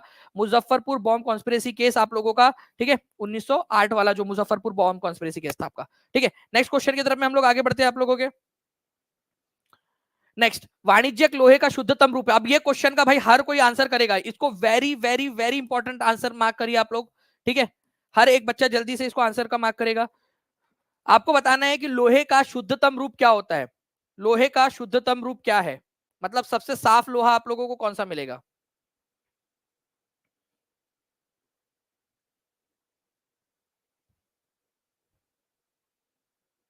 ढलवा लोहा, पिटवा लोहा, कच्चा लोहा, कौन सा लोहा है? अब इसके बाद में मैं आप लोगों के लिए घोषणा कर रहा हूं, प्लीज, ठीक है, एकदम स्क्रीन से टकटकी लगाकर सुनिएगा, बहुत इंपॉर्टेंट वाली है। जो बच्चा इसके अंदर में एक्टिविटी में पार्टिसिपेट कर लेगा वो आगे बढ़ जाएगा। मैं अब आपको बताने वाला हूं। तो देखिए फ्रेंड्स, रॉट आयरन, ये क्वेश्चन मैं टीम से रिक्वेस्ट करूंगा कि लास्ट में इस क्वेश्चन को फिर से डाल दिया जाए, ठीक है। 65% लोगों ने आंसर किया है। पिटवा लोहा जो होता है ना फ्रेंड्स, ये प्योरेस्ट होता है, सबसे शुद्धतम रूप है लोहे का, ठीक है, आपका शुद्धतम रूप लोहे का पिटवा लोहा या रॉट आयरन इसको बोला जाता है। इसको डायरेक्टली लिख देंगे, हर एक बच्चा लिख देगा रॉट आयरन, ठीक है। 2580 लाइक आपने कर दी है। अब मैं आप लोगों के सामने जो है फ्रेंड्स यहाँ पर मैं कुछ चीजें प्रस्तुत करने की अनुमति आप लोगों से चाहूंगा, ध्यान से समझिए आप लोग। अब मैं आपको बता रहा हूं एक इंपॉर्टेंट वाली अनाउंसमेंट, ध्यान से सभी लोग सुनेंगे, ठीक है। आप लोगों के लिए जो है फ्रेंड्स, ठीक है, 5 अक्टूबर को, ध्यान से समझना, हर एक बच्चा ध्यान से समझेगा। 5 अक्टूबर क्या होता है? 5 अक्टूबर को अंतरराष्ट्रीय शिक्षक दिवस होता है, ठीक है। तो 5 अक्टूबर 2024 को, ठीक है, आप लोगों की एक टेस्ट है, और इस टेस्ट का नाम क्या है? ठीक है, क्या नाम रखा होगा आप लोग बता सकते हैं यहां पर इस टेस्ट का? जी, तो देखिए अगर हम लोग बात करेंगे फ्रेंड्स इस पर्टिकुलर टेस्ट की, तो इसको हम लोगों ने यहां पर में लिखा हुआ है संकल्प, ठीक है, संकल्प टेस्ट। संकल्प, संकल्प का मतलब क्या होता है? संकल्प का मतलब होता है आप लोगों का कि निश्चय कर लेना और एक रिजोल्यूशन ले लेना, संकल्प टेस्ट। इस टेस्ट के अंदर में 200 क्वेश्चंस होंगे, ठीक है, 200 क्वेश्चंस होंगे, ठीक है। और इस टेस्ट के अंदर में आपको केवल 2 घंटे का समय मिलेगा। क्यों कर रहे हैं हम आपके साथ में ऐसे, क्यों आप लोगों को इस तरीके से दे रहे हैं? हम दे रहे हैं ताकि आप लोग, ठीक है, ताकि आप लोगों की हैबिट बिल्ड कर सके, आप लोगों को रैंक में लाना है। आना है कि नहीं आना है? आप लोगों ने रैंक लाना है कि नहीं लाना है? सिलेक्शन तो लेना है, रैंक भी लेकर आना है, ठीक है। अपने घर वालों को, अपने जो आपके चाहने वाले लोग हैं, जो आपके हस्बैंड है, आपकी जो वाइफ है, आपके जो प्यार करते हैं आप लोगों से जो लोग, उन लोगों को आप लोगों ने क्या करना है? आप लोगों ने उनको जो है प्राउड फील करवाना है। तो ये संकल्प टेस्ट आप लोग देख सकते हो आप लोगों का आ चुका है। और यहां पर मैं आप देखिए फ्रेंड्स, फर्स्ट प्राइज विनर जो रहेगा उसको मिलेगा 11,000 रुपए का इनाम, ठीक है। कैसे मिलेगा, क्या मिलेगा, मैं सब बताता हूँ। सेकंड नंबर की जो रैंक रहेगा 5,000, थर्ड नंबर की जो रैंक आएगा 3,000, 4,000, 4 से लेकर 10वीं तक में 1,000 रुपए, और 11 से लेकर 20 तक की रैंक आने वाले को 500 रुपए का इनाम। अब यहां पर में ही नहीं रुकेंगे हम लोग, ठीक है, रुको जरा, सब्र करो, ठीक है। अब जो है फ्रेंड्स फर्स्ट 500 रैंक जिसकी भी आएंगी, फर्स्ट 500 रैंक्स, ठीक है, मतलब पहले 500 बच्चे जो आएंगे इस टेस्ट के अंदर में, क्योंकि हजारों बच्चे टेस्ट देंगे, ठीक है। तो पहले 500 जो बच्चे रहेंगे उन लोगों को एक टेस्ट, ठीक है, महा टेस्ट के अंदर में महा टेस्ट सीरीज जो है हमारी, ठीक है, महा टेस्ट सीरीज जो महा टेस्ट सीरीज पैक है हमारा, जिसकी कॉस्ट है 699 रुपीज, वो फ्री ऑफ कॉस्ट मिलेंगी आपको, ठीक है, जिसके अंदर में 2.5 लाख से ज्यादा क्वेश्चंस है, 2.5 लाख प्लस क्वेश्चंस, ठीक है, आप लोगों के ऑल टीचिंग एग्जाम्स के प्रीवियस ईयर क्वेश्चंस यहां पर मैं रखे हुए, सारे के सारे प्रीवियस ईयर क्वेश्चंस है। इवन उसके अंदर में करंट अफेयर्स के क्वेश्चंस अपडेट होते हैं, उसके अंदर में जीएस जीके के क्वेश्चंस का अपडेट होते हैं, उसमें सारी चीजें अपडेट होती है। तो ये आप लोगों का रहेगा। लेकिन फ्रेंड्स, हम लोगों ने जब पिछले बार टेस्ट ली तो उसके अंदर में हम लोगों ने देखा कि जो बच्चे जब फ्री टेस्ट होती है तो वो लोग इतना ज्यादा उसके अंदर में वो नहीं कर पाते, ठीक है, उतना उनका ध्यान नहीं रहता है। हम लोग आज से 19 तारीख से लेकर, ठीक है, आप लोगों को, ठीक है, बेसिकली आज ये हो गया 20 तारीख से लेकर, ठीक है, आप लोगों को 4 तारीख तक, 4th तक डेली डोज देंगे, डेली डोज मतलब कि आपको किसी दिन पीडीएफ मिल, किसी दिन कोई पीडीएफ मिलेंगी आपको पढ़ना पड़ेगा, किसी दिन कोई वीडियो मिलेगा आप लोगों को, हर रोज 7 बजे डेली डोज मिलेगा, 7 PM पे छोटा छोटा सा डेली डोज, ठीक है, डेली स्मॉल डोज मिलेगा, किसी दिन कोई वीडियो मिल जाएगा, कोई इमेज मिलेंगी, उसके ऊपर में बेस्ड आप लोगों को आंसर्स करने होंगे, ठीक है, कोई मान लीजिए कि रक्षा जो हमारी होती है ना, मिलिट्री एक्सरसाइजेस, उसकी इमेज दे देंगे, या कोई उद्घोषणा होती है उसकी इमेज दे देंगे। तो ये आप लोगों को डेली डोज मिलेगा जिसको आपने पढ़ना है। ये इंपॉर्टेंट वाले जो क्वेश्चंस रहेंगे, इंपॉर्टेंट वाली चीजें यहाँ मिलेंगी। 25% जो क्वेश्चंस रहेंगे कम से कम वो इस डेली डोज में से आएंगे, आपके 200 में से 25%, कम से कम 25%, ठीक है, इनमें से आएंगे। तो ये सारी की सारी चीजें आप लोगों को मिलने वाली है। ओके, तो 25% क्वेश्चन इसी में से आएंगे। अब मैं आप लोगों को बता रहा हूं कि ये जब आप लोगों का जो फ्री टेस्ट होती है ना, उसकी कीमत नहीं रहती लोगों को। इसी वजह से हमने क्या किया, सीरियस कैंडिडेट चाहिए हमें जिसको हम लोग ये सारी चीजें कर सके। तो ये टेस्ट की जो प्राइस रहेंगी वो रहेंगी 99 रुपीज की, ठीक है, 99 रुपीज की। जो बच्चा जो है पहले जो 1000 बच्चे रहेंगे, फर्स्ट 1000 स्टूडेंट जो रहेंगे उनको ये 49 रुपीज में मिलेगा, ठीक है, 49 रुपीज के अंदर में केवल पहले 1000 स्टूडेंट्स को। लेकिन जितने भी टीआरई 4.0 के बच्चे, टीआरई 4.0 के पेड स्टूडेंट्स है, उन लोगों के पैसे जो है टीचिंग परीक्षा भरेगा। मतलब टीआरई 4.0 के पेड स्टूडेंट्स के लिए ये टेस्ट फ्री है, उनको कुछ भी करने की जरूरत नहीं है, कोई एनरोलमेंट नहीं, कुछ नहीं करना है, उनको पास, उनको जो है वो अलग से ऐड कर दिया जाएगा, ठीक है, उनको फ्री ऑफ कॉस्ट मिलेगा। बाकी जो भी बच्चे अगर करना चाहते हैं तो वो कर सकते हैं। अदरवाइज आपके पास में ये ऑप्शन है कि आप टीचिंग परीक्षा का कोर्स परचेस कर सकते हो, टीआरई 4.0 का, ठीक है, 4.0 का कोर्स परचेस कर सकते हो, तो ये ऑटोमेटिकली आपको फ्री मिल जाएगा, तो आपको करने की जरूरत नहीं पड़ेगी, ठीक है, ऑटोमेटिकली आपको फ्री मिल जाएगा। तो ये पूरा का पूरा जो है फ्रेंड्स प्लान है।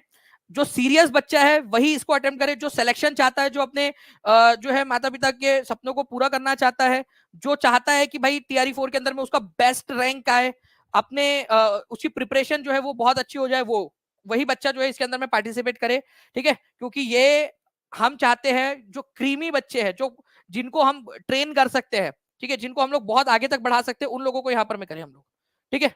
तो जो भी बच्चा चाहे कैसे मिलेगा आप लोगों को, नीचे में नंबर चल रहा है 7611101101 9697888844, या फिर आप लोगों को फ्रेंड डायरेक्टली टीचिंग परीक्षा के ऐप पर चले जाइए आप लोग, वहां पर में भी आप लोगों को मिल जाएगा, ठीक है।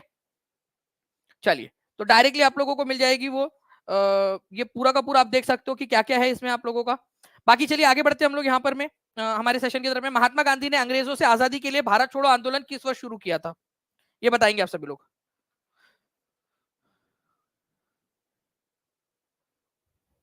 देखिए, जो पेड स्टूडेंट्स है ना, उन लोगों के लिए तो सबसे अच्छी बात यह है कि वो लोग पूरा स्ट्रक्चर्ड कोर्स में पढ़ रहे हैं, उनका एक फायदा ये होगा।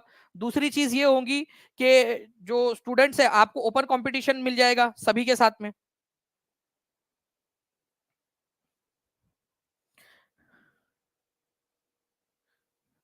जी, नहीं, जो टीआरई 4.0 के जो बच्चे, उन लोगों के लिए टेस्ट फ्री है पूरा, उनको एक भी रुपया नहीं देना है। तो महात्मा गांधी ने अंग्रेजों से आजादी के लिए भारत छोड़ो आंदोलन किस वर्ष शुरू किया था? तो भारत छोड़ो आंदोलन जो है गांधी जी ने 1942 के अंदर में शुरू किया था। किस वजह से शुरू किया था? क्रिप्स मिशन के फेल हो जाने के कारण, ठीक है, क्रिप्स मिशन जो था भारत में आया था 1942 में, उसके फेल हो जाने के कारण। नेक्स्ट क्वेश्चन की तरफ में आगे बढ़ते हैं हम लोग फ्रेंड्स, यहाँ पर में हमारे, ठीक है, विनिवेश क्या होता है? डिसइन्वेस्टमेंट का मतलब, देखो, इन्वेस्टमेंट का मतलब होता है पैसे को डालना, विनिवेश का मतलब होता है पैसे निकालना। जब सरकार अपने शेयरों को निजी कंपनियों को बेच देती है, ठीक है, सरकार, ठीक है, अपने शेयर, जैसे फॉर एग्जांपल एलआईसी है, LIC सरकारी कंपनी है, तो सरकार ने LIC के अगर मान लो कुछ शेयर प्राइवेट लोगों को बेच दिए तो उसको विनिवेश या डिसइन्वेस्टमेंट कहा जाएगा।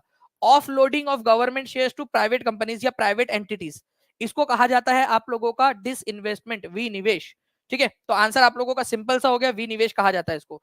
नेक्स्ट क्वेश्चन की तरफ में आगे बढ़ते हैं हम लोग फ्रेंड्स, यहाँ पर में हमारे, ठीक है, आई होप आप लोग आंसर लगा रहे होंगे। 1917 का कांग्रेस अधिवेशन निम्नलिखित में से किस शहर में आयोजित किया गया था? इंपॉर्टेंट क्वेश्चन है।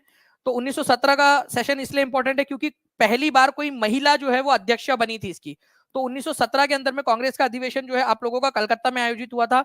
इसकी अध्यक्षा कौन थी बता सकते हो आप कमेंट में।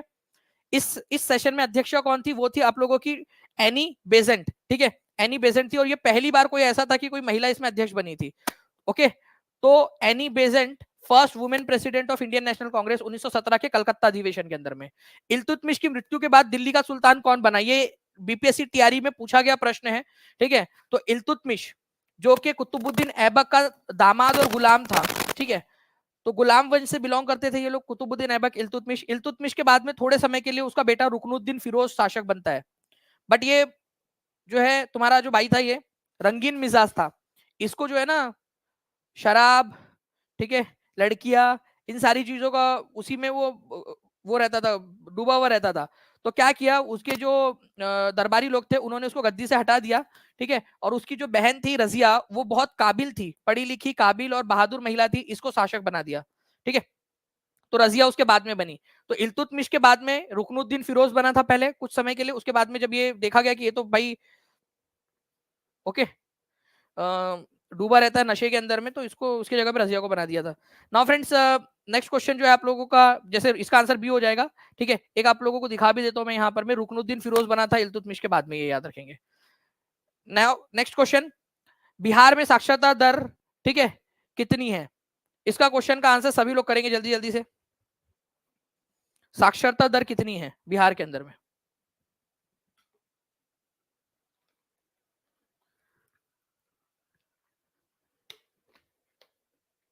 देखिए, अगर बिहार की साक्षरता दर की बात करें हम लोग, तो ये हो जाएंगे आप लोगों की, ठीक है, कल ही मैंने आपको बताया कि 61.80 है कुल साक्षरता दर बिहार की। तो कहीं पे भी दिया नहीं है 61.80। ठीक है, 61.80 कहीं दिया है क्या? तो आंसर क्या हो जाएगा? ई हो जाएगा, none of the above answer हो जाएगा। सभी लोग कमेंट में आंसर कर देंगे इसका। ठीक है, चैनल को सब्सक्राइब भी करते रहिए फ्रेंड, जिन भी लोगों ने चैनल को सब्सक्राइब नहीं किया है। तो आंसर क्या हो जाएगा? 61.80 साक्षरता दर। कल ही आप लोगों को बताया भी था क्वेश्चन में। किस वर्ष ऑल इंडिया वुमेन्स कॉन्फ्रेंस हुई थी? इंपॉर्टेंट मार्क करो, ऑल इंडिया वुमेन्स कॉन्फ्रेंस। तो अखिल भारतीय महिला सम्मेलन जो है ये आप लोगों का कब आयोजित किया गया था? तो 1927 में आयोजित किया गया था। ठीक है, पुणे के अंदर में अखिल भारतीय महिला सम्मेलन, पहला अखिल भारतीय महिला सम्मेलन। ठीक है, और कमला देवी चट्टोपाध्याय जो है फ्रेंड्स, ये इसकी पहली जो है यहाँ पर मैं सेक्रेटरी जनरल थी यहाँ पर मैं। ठीक है, तो सेक्रेटरीज थी, फर्स्ट सेक्रेटरीज में से कमला देवी चट्टोपाध्याय उसकी सचिव थी, पहली सचिव। ओके, चलिए ना, अखिल भारतीय महिला सम्मेलन का गठन किस वर्ष किया गया था? ये यूजीसी नेट में भी आया हुआ क्वेश्चन है 2020 में। डायरेक्टली देखिए, बोनस क्वेश्चन। इसका आंसर तो कमेंट में कर दो कम से कम, जल्दी से इसका आंसर कर देंगे कमेंट के अंदर में। अखिल भारतीय महिला सम्मेलन का गठन किस वर्ष किया गया था? तो अखिल भारतीय महिला सम्मेलन का गठन जो है फ्रेंड्स 1927 में किया गया था पुणे के अंदर में। ये यूजीसी नेट का क्वेश्चन। तो कॉन्ग्रेचुलेशन आप लोगों को, पार्टी तो बनती है आप लोगों की तरफ से भाई, बड़ी बड़ी एग्जाम्स क्लियर कर पा रहे हो आप लोग अभी टीचिंग परीक्षा के साथ में मिलकर। Who establish the Indian Association in 1876? 1876 के अंदर में किसने जो है इंडियन एसोसिएशन की स्थापना की थी? कल रात में कैप्सूल किसने लिया है? कल रात में आप लोगों के लिए कैप्सूल दिया था मैंने, नॉलेज कैप्सूल, पेड क्लास के अंदर में। तो जितने भी बच्चे जिन्होंने कल रात में नॉलेज कैप्सूल लिया था उनको सारी चीजें याद हो गई है। कल जो हमने देखा था मलमल, जामदनी, कली को, ठीक है, इन सब के बारे में हमने देखा है। तो जितने भी बच्चे, मजा आ रहा है ना आप लोगों को? चलिए, गुड।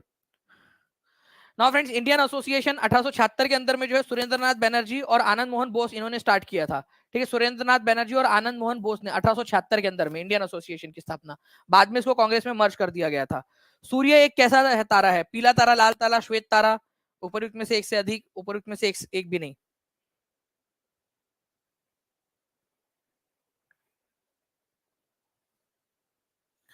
तो सूरज कैसा तारा है? सूरज जो है फ्रेंड्स एक येलो स्टार है, ये याद रखना है, पीला तारा है। डायरेक्टली क्वेश्चन बन सकता है आप लोगों का, येलो ड्वार्फ स्टार है। ओके, चलिए, इसमें ज्यादा कौन सी, सबसे ज्यादा कौन सी गैस पाई जाती है इसके अंदर में? सबसे ज्यादा कौन सी गैस पाई जाती है?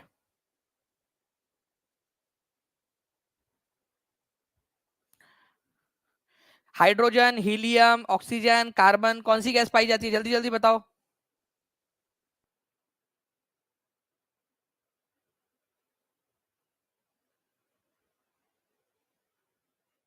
चलिए, तो देखिए फ्रेंड्स, यहाँ पर मैं आंसर हो जाएगा आप लोगों का हाइड्रोजन सबसे ज्यादा है, फिर बाद में हीलियम है उसमें, ठीक है।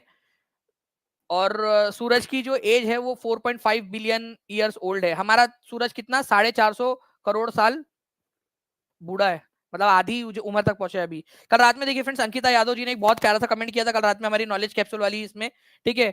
सर अब सच में पढ़ने में बहुत मन लग रहा है, अब नींद भी नहीं आती है, thank you so much sir. तो ये पेड क्लास के जो स्टूडेंट्स है उनका अनुभव देखिए आप लोग, ठीक है, कि अब उनको मजा आने लगा। और मेरे लिए सबसे बड़ी बात यही है कि भाई उन लोगों को अब मजा आ रहा है, ठीक है।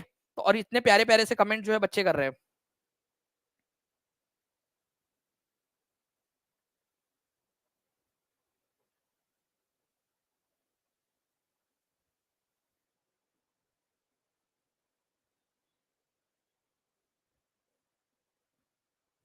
इस पर्टिकुलर क्वेश्चन का आंसर करेंगे आप सभी लोग।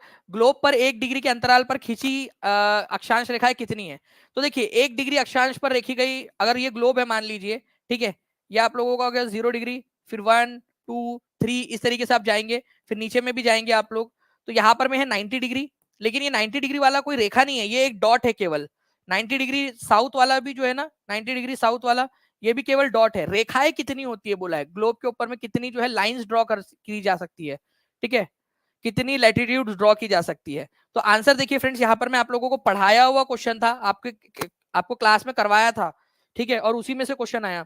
दानिश सर देखिए पूरा मतलब बाल भी नहीं कटाए, दाढ़ी भी नहीं बनाया, और आप लोगों के लिए कंटिन्यूअस पढ़ाए जा रहे थे, पढ़ाए जा रहे थे, ठीक है। और उसी में से क्वेश्चन आप लोगों के लिए यहाँ पर मैं देखा भी आप लोगों ने कि भूमध्य रेखा को मिलाकर 89 ऊपर में, 89 नीचे में, ठीक है, और भूमध्य रेखा 179 लैटिट्यूड हो जाते हैं आप लोगों के। आप देख भी सकते हो यहाँ पर, इसको स्पेसिफिकली आपको बताया था कि ये पढ़कर जाना, और एग्जाम के अंदर में क्वेश्चन आया था आप लोगों का, ठीक है।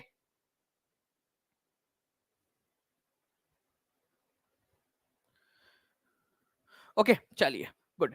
तो नाउ फ्रेंड्स, अब देखिए यहाँ पर मैं नेक्स्ट क्वेश्चन, इसका आंसर क्या हो जाएगा आप लोगों का, 179 हो जाएगा। ये जो पर्टिकुलर क्वेश्चन था आप लोगों का 179, ये एनसीईआरटी में दिया हुआ है एक्चुअली, इसी वजह से। नेक्स्ट क्वेश्चन की तरफ में आगे बढ़ते हम लोग। जीवाश्मों के आधार पर मानव का उत्पत्ति केंद्र कौन सा है? 2 बार आ चुका है ये क्वेश्चन। जीवाश्मों के आधार पर,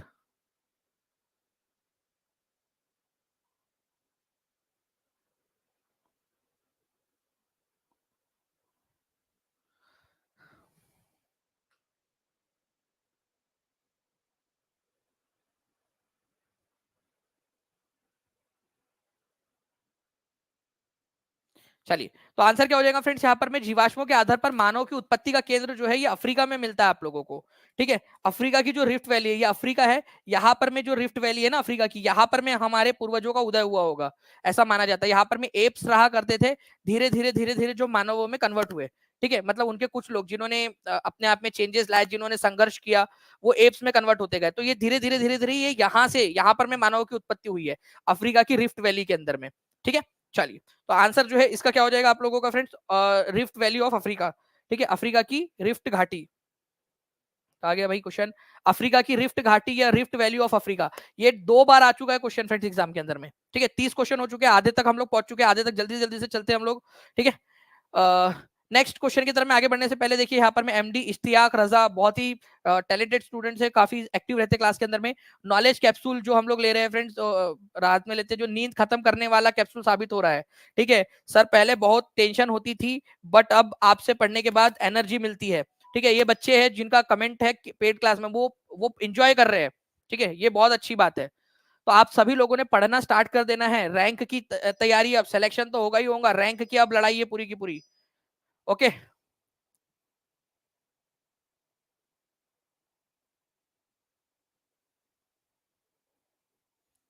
चलिए, cultural contact between two communities is called, cultural संपर्क, ठीक है, मतलब दो कम्युनिटी है, ओके, उनके बीच के संग, इसको क्या कहा जाता है?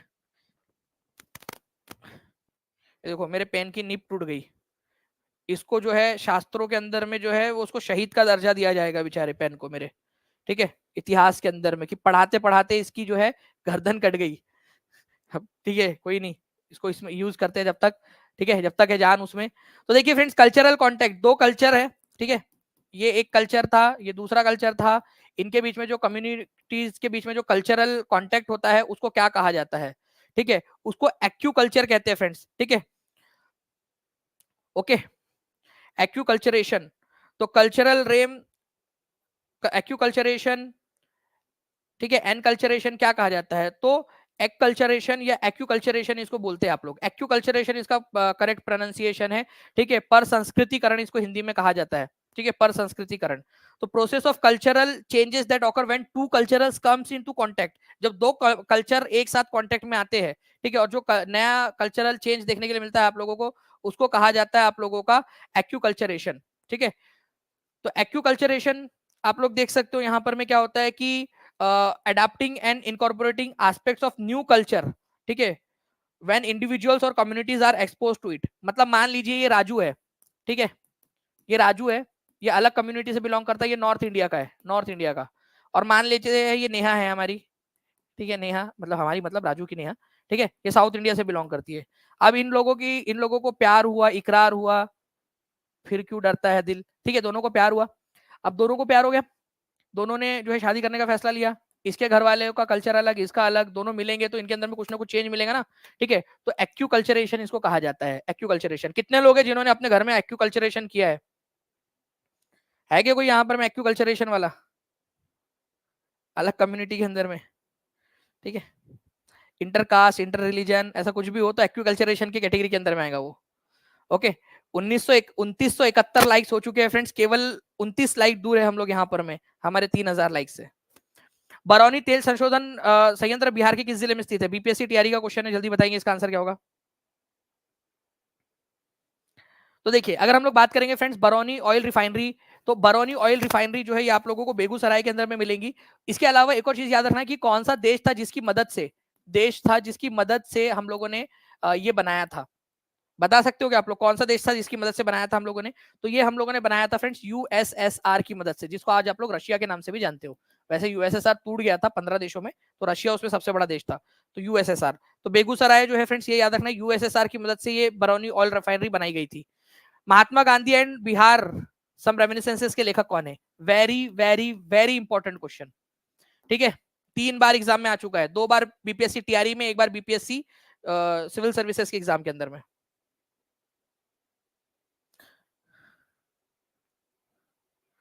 जी अनूप जी, बिल्कुल। तो आंसर बताइए इसका क्या होगा, तो आंसर जो है फ्रेंड्स इसका हो जाएगा महात्मा Gandhi and Bihar some reminiscences के लेखक है राजेंद्र प्रसाद जी, डॉक्टर राजेंद्र प्रसाद, गांधी जी की कुछ यादें, ठीक है, तो ये उन्होंने लिखी थी, गांधी जी की यादें। इंडिया डिवाइडेड, ठीक है, ये याद रखना है आप लोगों ने फ्रेंड्स, ये पुस्तक भी राजेंद्र प्रसाद के द्वारा लिखी गई है, India divided, okay, India divided.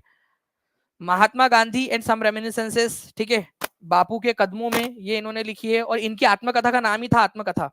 आत्मकथा, कितना सिंपल व्यक्ति, इनकी आत्मकथा का नाम क्या है, आत्मकथा, ठीक है। सत्याग्रह एट चंपारण, ये पुस्तक भी इन्होंने लिखी है, सत्याग्रह एट चंपारण 1922 के अंदर में, Satyagraha at Champaran, okay. Bonus question 68वीं बीपीएससी का, मैंने आपको बताया ना कि बीपीएससी के अंदर में क्वेश्चन आ चुका है।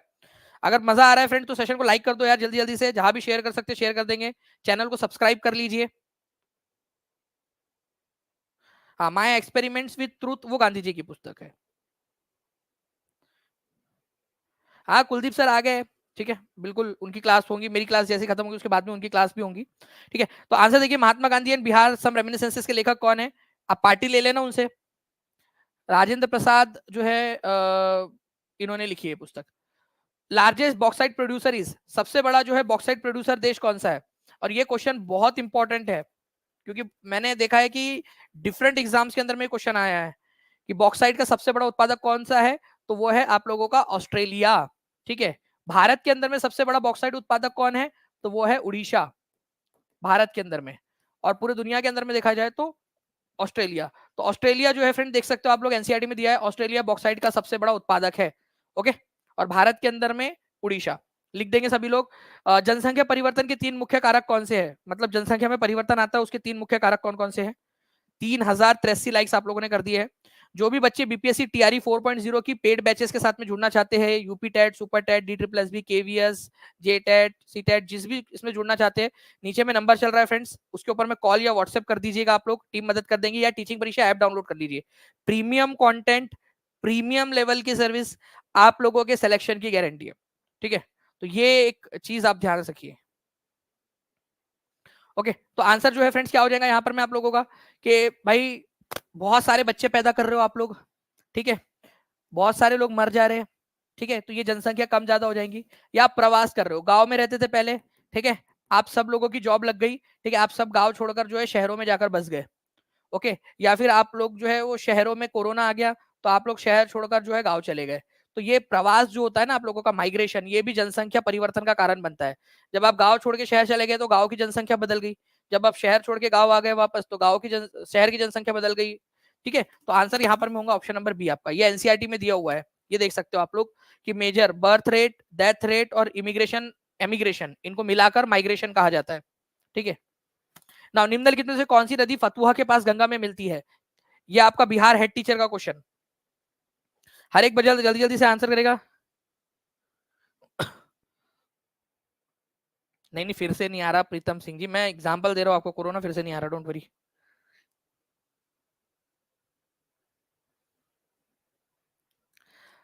अभी अगले, ठीक है, कुछ सालों तक कुछ नहीं आने वाला।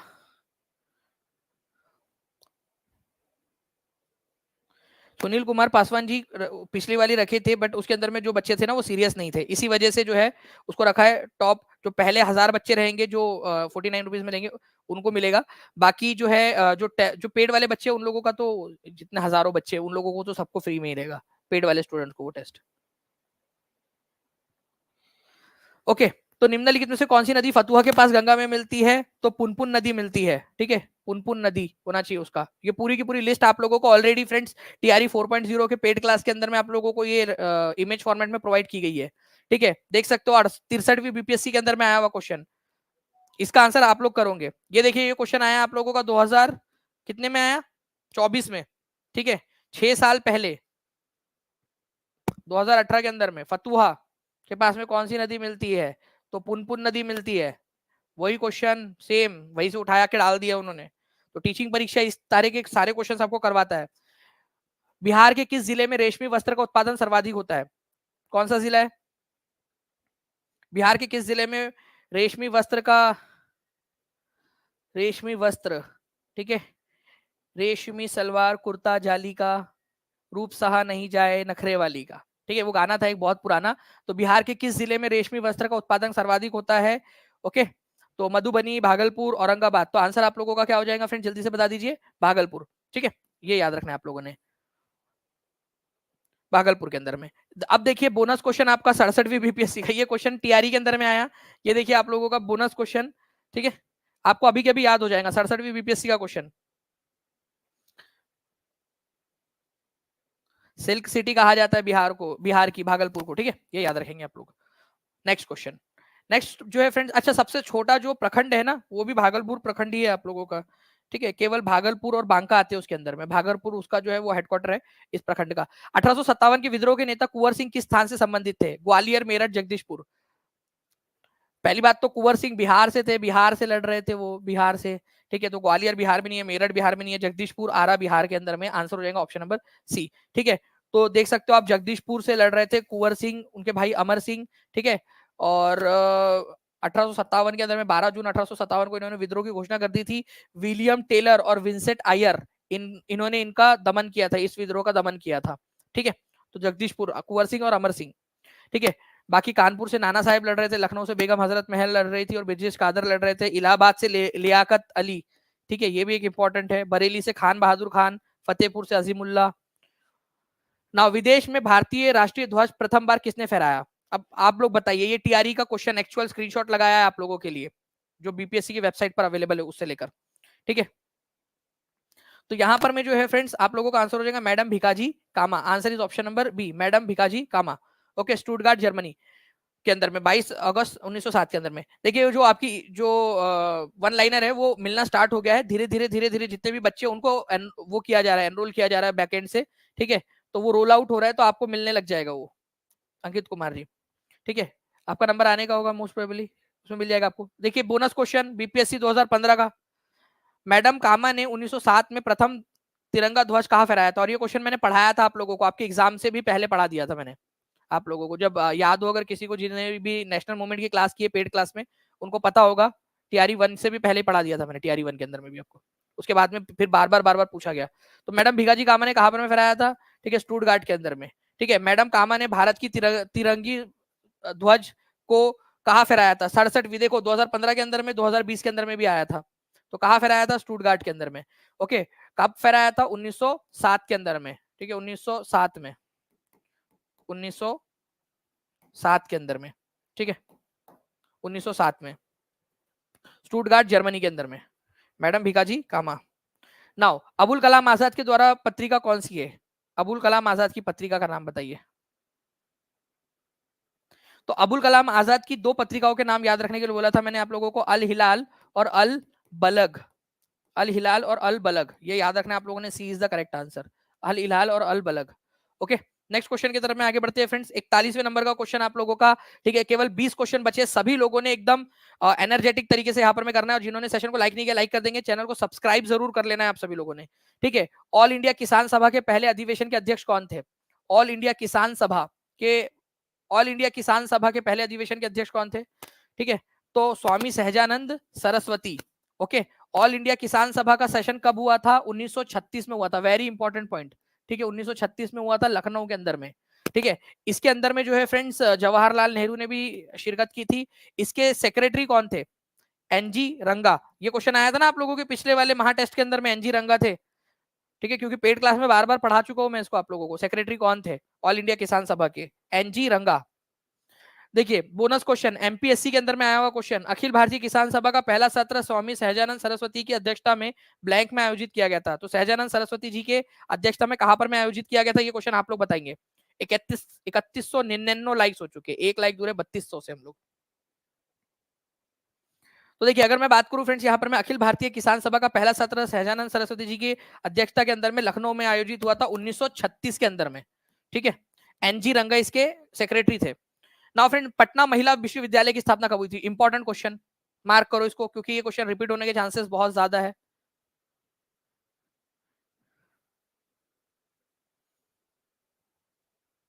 हाथ कंगन को आरसी क्या, पढ़े लिखे को फारसी क्या, और टीचिंग परीक्षा की जो टीम है इतनी मेहनत कर रही है आप लोगों के लिए।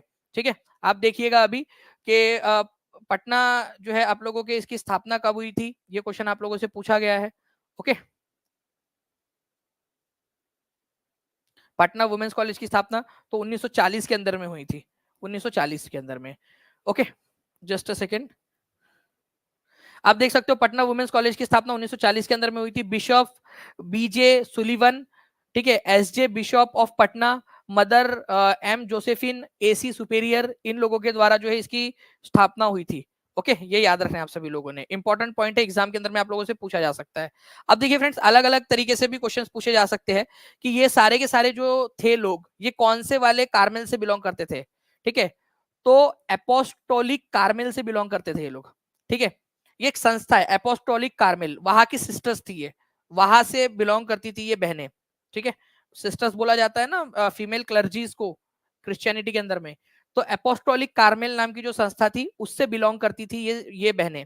ठीक है, बीजे सिविलियन, ठीक है, बिशॉप ऑफ पटना, ठीक है, एसजे बिशॉप, मदर जोसेफिन, ठीक है, एसी सुपीरियर, ये एपोस्टोलिक कार्मेल से बिलोंग करती थी। कहां से बिलोंग करती थी? एपोस्टोलिक कार्मेल से, सिस्टर्स ऑफ एपोस्टोलिक कार्मेल ये आप लोग बोल सकते हो। ठीक है, तो 1940 के अंदर में पटना महिला विश्वविद्यालय की स्थापना, पटना वुमेन्स कॉलेज की स्थापना इन्होंने की थी। ठीक है, अब चलिए फ्रेंड्स, बोनस क्वेश्चन आप लोगों के लिए, 68वीं बीपीएससी का क्वेश्चन है, आप लोग आंसर करेंगे। 2023 में पूछा गया था, और आपकी टीआरई के अंदर में आया हुआ क्वेश्चन वो भी मैंने आपको दिखा दिया। जो टीचिंग परीक्षा के साथ में पढ़ेगा वो बच्चा आगे बढ़ेगा। 3300 प्लस लाइक्स आप लोगों ने कर दिए फ्रेंड्स।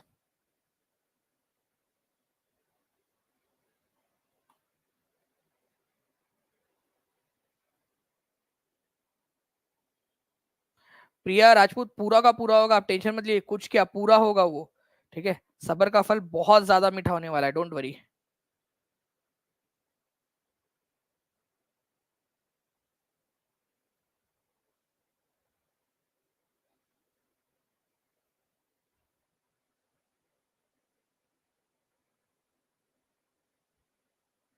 चलिए बहुत बढ़िया फ्रेंड्स, आप लोगों के आंसर्स आ गए यहाँ पर में। सिस्टर्स ऑफ एपोस्टोलिक कैमल इसका आंसर हो जाएगा, ठीक है, A is the correct answer.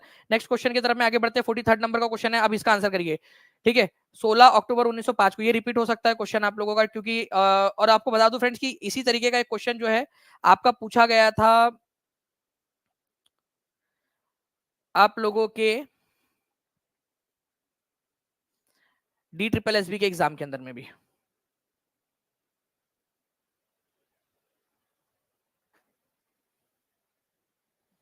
तो आंसर क्या हो जाएगा फ्रेंड्स, बंगाल विभाजन 16 अक्टूबर 1905 को किस दिवस के रूप में मनाया गया था? तो शोक दिवस, द डे ऑफ मोर्निंग, शोक दिवस के रूप में मनाया गया था। इसको ये याद रखना है आप लोगों ने। ओके, तो एक्चुअल में क्या हुआ था, 16 अक्टूबर 1905 को बंगाल का विभाजन जो है फ्रेंड्स वो अस्तित्व में आया था। उस दिन जो है एक तो लोगों ने व्रत रखा था, और द डे ऑफ मॉर्निंग मतलब कि आपका बेसिकली शोक दिवस के रूप में उसको मनाया गया था, ठीक है, 16 अक्टूबर 1905 को। अब देखिए इस तरीके से भी क्वेश्चन बन सकता है, ये मैंने पढ़ाया था आप लोगों को। 16 अक्टूबर 1905 को किस रूप में मान्यता दी गई थी, ठीक है। MPSC group C combined prelims paper के अंदर में आया हुआ बोनस क्वेश्चन आपका। देखिए टीचिंग परीक्षा कितने सारे बोनस क्वेश्चन आप लोगों के लिए लेकर आई है।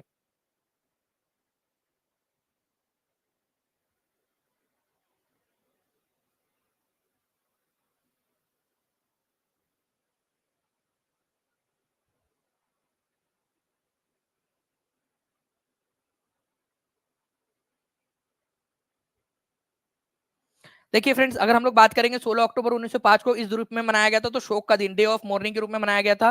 किस आंदोलन के दौरान बिहार विद्यापीठ की स्थापना की गई थी? बिहार विद्यापीठ, ये भी क्वेश्चन बहुत इंपॉर्टेंट है आप लोगों को। 44 नंबर का 16 क्वेश्चन बचे हुए, सभी लोगों ने एकदम तैयार रहना है, ठीक है। तो बिहार विद्यापीठ की स्थापना जो है वो कब की गई थी, ठीक है? तो नॉन कॉपरेशन मूवमेंट के समय की गई थी 1922 के अंदर में, ठीक है। असहयोग आंदोलन, नॉन कॉपरेशन मूवमेंट के समय में, ठीक है। बिहार विद्यापीठ की स्थापना, बिहार विद्यापीठ की स्थापना का जो शिलान्यास है वो महात्मा गांधी जी ने किया था। मौलाना मजहरुल हक, ठीक है, उन्होंने जमीन दी थी इसके लिए, ठीक है, अपने सदाकत आश्रम के अंदर में बिहार विद्यापीठ के लिए, सदाकत आश्रम में जगह दी थी बिहार विद्यापीठ के लिए। तो ये भी याद रखेंगे, 1920 से 22 के बीच में नॉन कॉपरेशन मूवमेंट चला, उसी समय में बिहार विद्यापीठ की स्थापना की गई थी। ओके, नाउ देखिए यहाँ पर मैं बिहार विद्यापीठ का जो वो है, ठीक है, घोष वाक्य, ये भी कभी भी हो सकता है आ जाए, क्या पता। तो तमसो माँ ज्योतिर्गमय, ठीक है, तमसो माँ ज्योतिर्गमय जो है फ्रेंड्स, ये बिहार विद्यापीठ का क्या है, घोष वाक्य है। लिख लो क्या है बिहार विद्यापीठ का, तमसो माँ ज्योतिर्गमय, माँ तुम सो जाओ मैं ज्योति के घर जाकर आता हूँ, ठीक है। बिहार विद्यापीठ वाले बच्चे जो है बेसिकली ये वो कहते थे, तो तमसो माँ ज्योतिर्गमय। ओके, चलिए तो आगे बढ़ते हैं हम लोग फ्रेंड्स। तमसो माँ ज्योतिर्गमय मतलब अंधकार से, ठीक है, प्रकाश की ओर। घर में सो गए सब लोग, ठीक है, वो अपने चांद की तरफ में चला गया। The book named The Wheels of History was written by whom? The Wheels of History.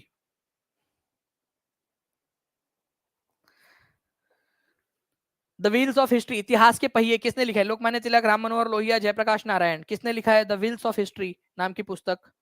तो राम मनोहर लोहिया जो है फ्रेंड्स, ये एक समाजवादी नेता थे, इन्होंने लिखा था the wheels of history, Ram Manohar Lohia, ठीक है, Lohia, the Ram Manohar Lohia, the wheels of history, ठीक है, ये याद रखना है आप लोगों ने। इसके अलावा निम्नलिखित महाद्वीपों में से किस महाद्वीप पर सबसे अधिक देश है? जनसंख्या के आधार पर नहीं, देश के आधार पर सबसे अधिक देश कहां पर में है?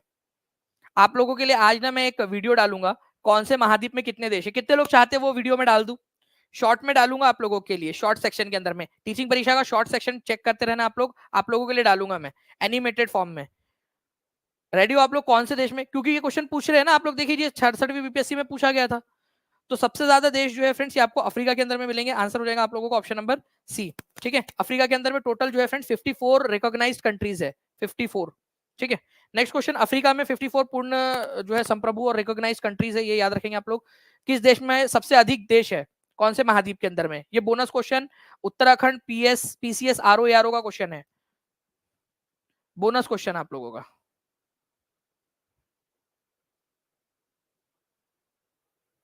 चलिए, तो आप लोगों ने आंसर जो है फ्रेंड्स कर दिया होगा यहाँ पर मैं बोनस क्वेश्चन का भी। अफ्रीका के अंदर में 54 कंट्रीज है ना फ्रेंड। यहाँ पर मैं देख सकते हो आप लोगों का पेड क्लास के अंदर में भी हम लोग ये कंटिन्यूअस 3 सारे क्वेश्चंस को मैंने कराया था आपके कॉन्टिनेंट वाले पार्ट के अंदर में। नीलोफर गजाला जी का भी कमेंट कल रात वाले कैप्सूल वाली क्लास में आया, सर आप बहुत इंटरेस्टिंग, बहुत बेहतरीन पढ़ाते हो, मजा आ जाता है, जबरदस्त सेशन है सर। तो ये कैप्सूल्स आप लोगों को पसंद आ रही है क्योंकि वही के वही याद हो जा रहा है, तो ये आपका ना रैंक की तरफ में एक एक कदम आप आगे बढ़ते जा रहे हो। जो भी बच्चा जुड़ना चाहता है, मैं आपको अभी से बता दूं कि आपके पास में अनलिमिटेड जो है वो वैलिडिटी होती है, जब तक आपकी एग्जाम नहीं हो जाती तो ज्यादा से ज्यादा समय आपके पास में रहेगा। गोबी मरुस्थल कहां पर में स्थित है? China, Africa, South Australia, more than one of the above, none of the above. Gobi मरुस्थल, तो गोबी मरुस्थल जो है फ्रेंड्स एशिया में है, और ये आप लोगों को मिलेगा चाइना और मंगोलिया की बॉर्डर पर। ठीक है, चाइना और मंगोलिया की बॉर्डर के ऊपर में स्थित है। इसको प्लीज याद रखिएगा आप सभी लोग। मैं दिखा देता हूँ आप लोगों को, ये यहाँ पर में है, ये मंगोलिया है, ये चाइना है, ये गोबी मरुस्थल है। गोबी मरुस्थल, अच्छा गोबी मरुस्थल गर्म रेगिस्तान है या ठंडा रेगिस्तान है? गोबी मरुस्थल ठंडा रेगिस्तान है या गर्म रेगिस्तान है? जल्दी बताइए, ठंडा है या गर्म? बिल्कुल, आप टीचिंग परीक्षा के बच्चे सिर्फ सिलेक्शन ही नहीं, टॉप रैंक भी लेकर आएंगे, क्योंकि मेहनत इतनी कर रहे हैं ना। तो गोबी मरुस्थल जो है ठंडा रेगिस्तान है, ये याद रखना है। ठंडा है भाई, कोल्ड रेगिस्तान ठंडा है। जितने भी लोग गर्म बोल रहे हैं सबका गलत होगा, ठंडा रेगिस्तान है। हमारे एशिया का सबसे बड़ा रेगिस्तान कौन सा है? चलो ये बता दो एशिया का। ये मैंने पेड क्लास में बताया था, कॉन्टिनेंट वाली क्लास में, पार्ट नंबर 5 में। जितने भी बच्चों ने देखा होगा उनको याद होगा।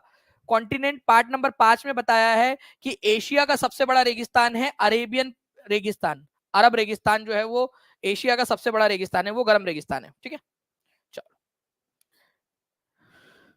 नाउ फ्रेंड्स, एक क्वेश्चन, बोनस क्वेश्चन आप लोगों का आरआरबी एनटीपीसी के अंदर में पूछा गया, आरपीएफ एसआई के अंदर में पूछा गया क्वेश्चन।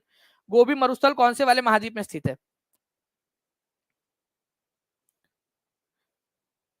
बताओ जल्दी से, इसका आंसर क्या होगा? 3,444 बच्चों ने सेशन को लाइक कर दिया है।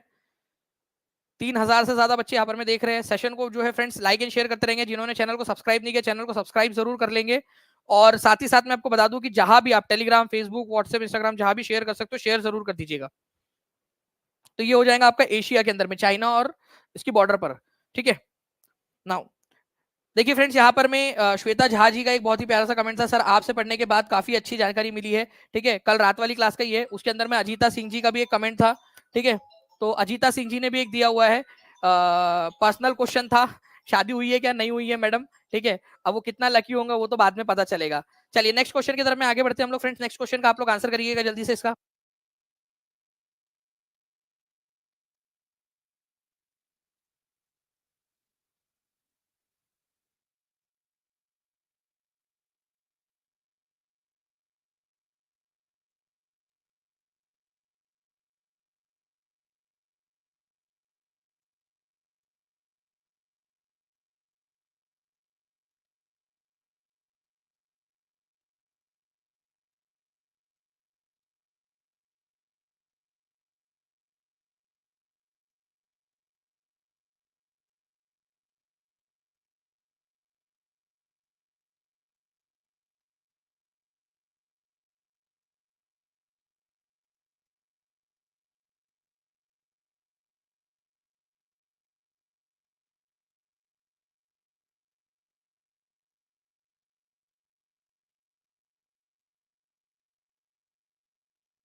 तो फ्रेंड्स मैं आप लोगों को बता दूं कि अभी मुझे जो हाई लेवल सोर्सेस है उनसे उनका ही कॉल था, और उन्होंने एक बहुत ही अच्छी जानकारी मेरे पास में दी है आप लोगों के लिए। ठीक है, मैं आप लोगों को टीचिंग परीक्षा के ऊपर में वो थोड़ी देर में शेयर भी करूंगा, आप लोगों को पूरा उसको कंबाइन करके बढ़िया तरीके से। ठीक है, और मतलब खुशी वाली बात है, आप लोगों के लिए एक गुड न्यूज आई है। ठीक है, तो पेरिस 2024 ओलंपिक का आधिकारिक नाम क्या, नारा क्या था, ये बता देंगे आप लोग सभी लोग जल्दी से। पेरिस ओलंपिक जो है आप लोगों का ये 33rd नंबर का जो है ओलंपिक था। ठीक है, और इसका था यहाँ पर में गेम्स वाइड ओपन। ठीक है, गेम्स वाइड ओपन जो है इसका नारा था, ये याद रखना आप लोगों ने। आंसर होगा ऑप्शन नंबर सी इसका। और बड़ी खबर आप लोगों के लिए आई है, और मुझे पूरा भरोसा है कि ये इस खबर के बाद में आप लोग जो है वो बिल्कुल खुश होने वाले हो। ठीक है, जो भी बच्चे आगे की तैयारी कर रहे हैं और बड़े लेवल पे जाना चाहते हैं बिहार के अंदर में, ठीक है, तो which is the longest river in south Asia, दक्षिण अमेरिका की सबसे लंबी नदी कौन सी? जल्दी जल्दी से हम लोग इसको कवर करते हैं यहाँ पर मैं, फिर उसके बाद में मैं आप लोगों को न्यूज बताऊंगा, ठीक है।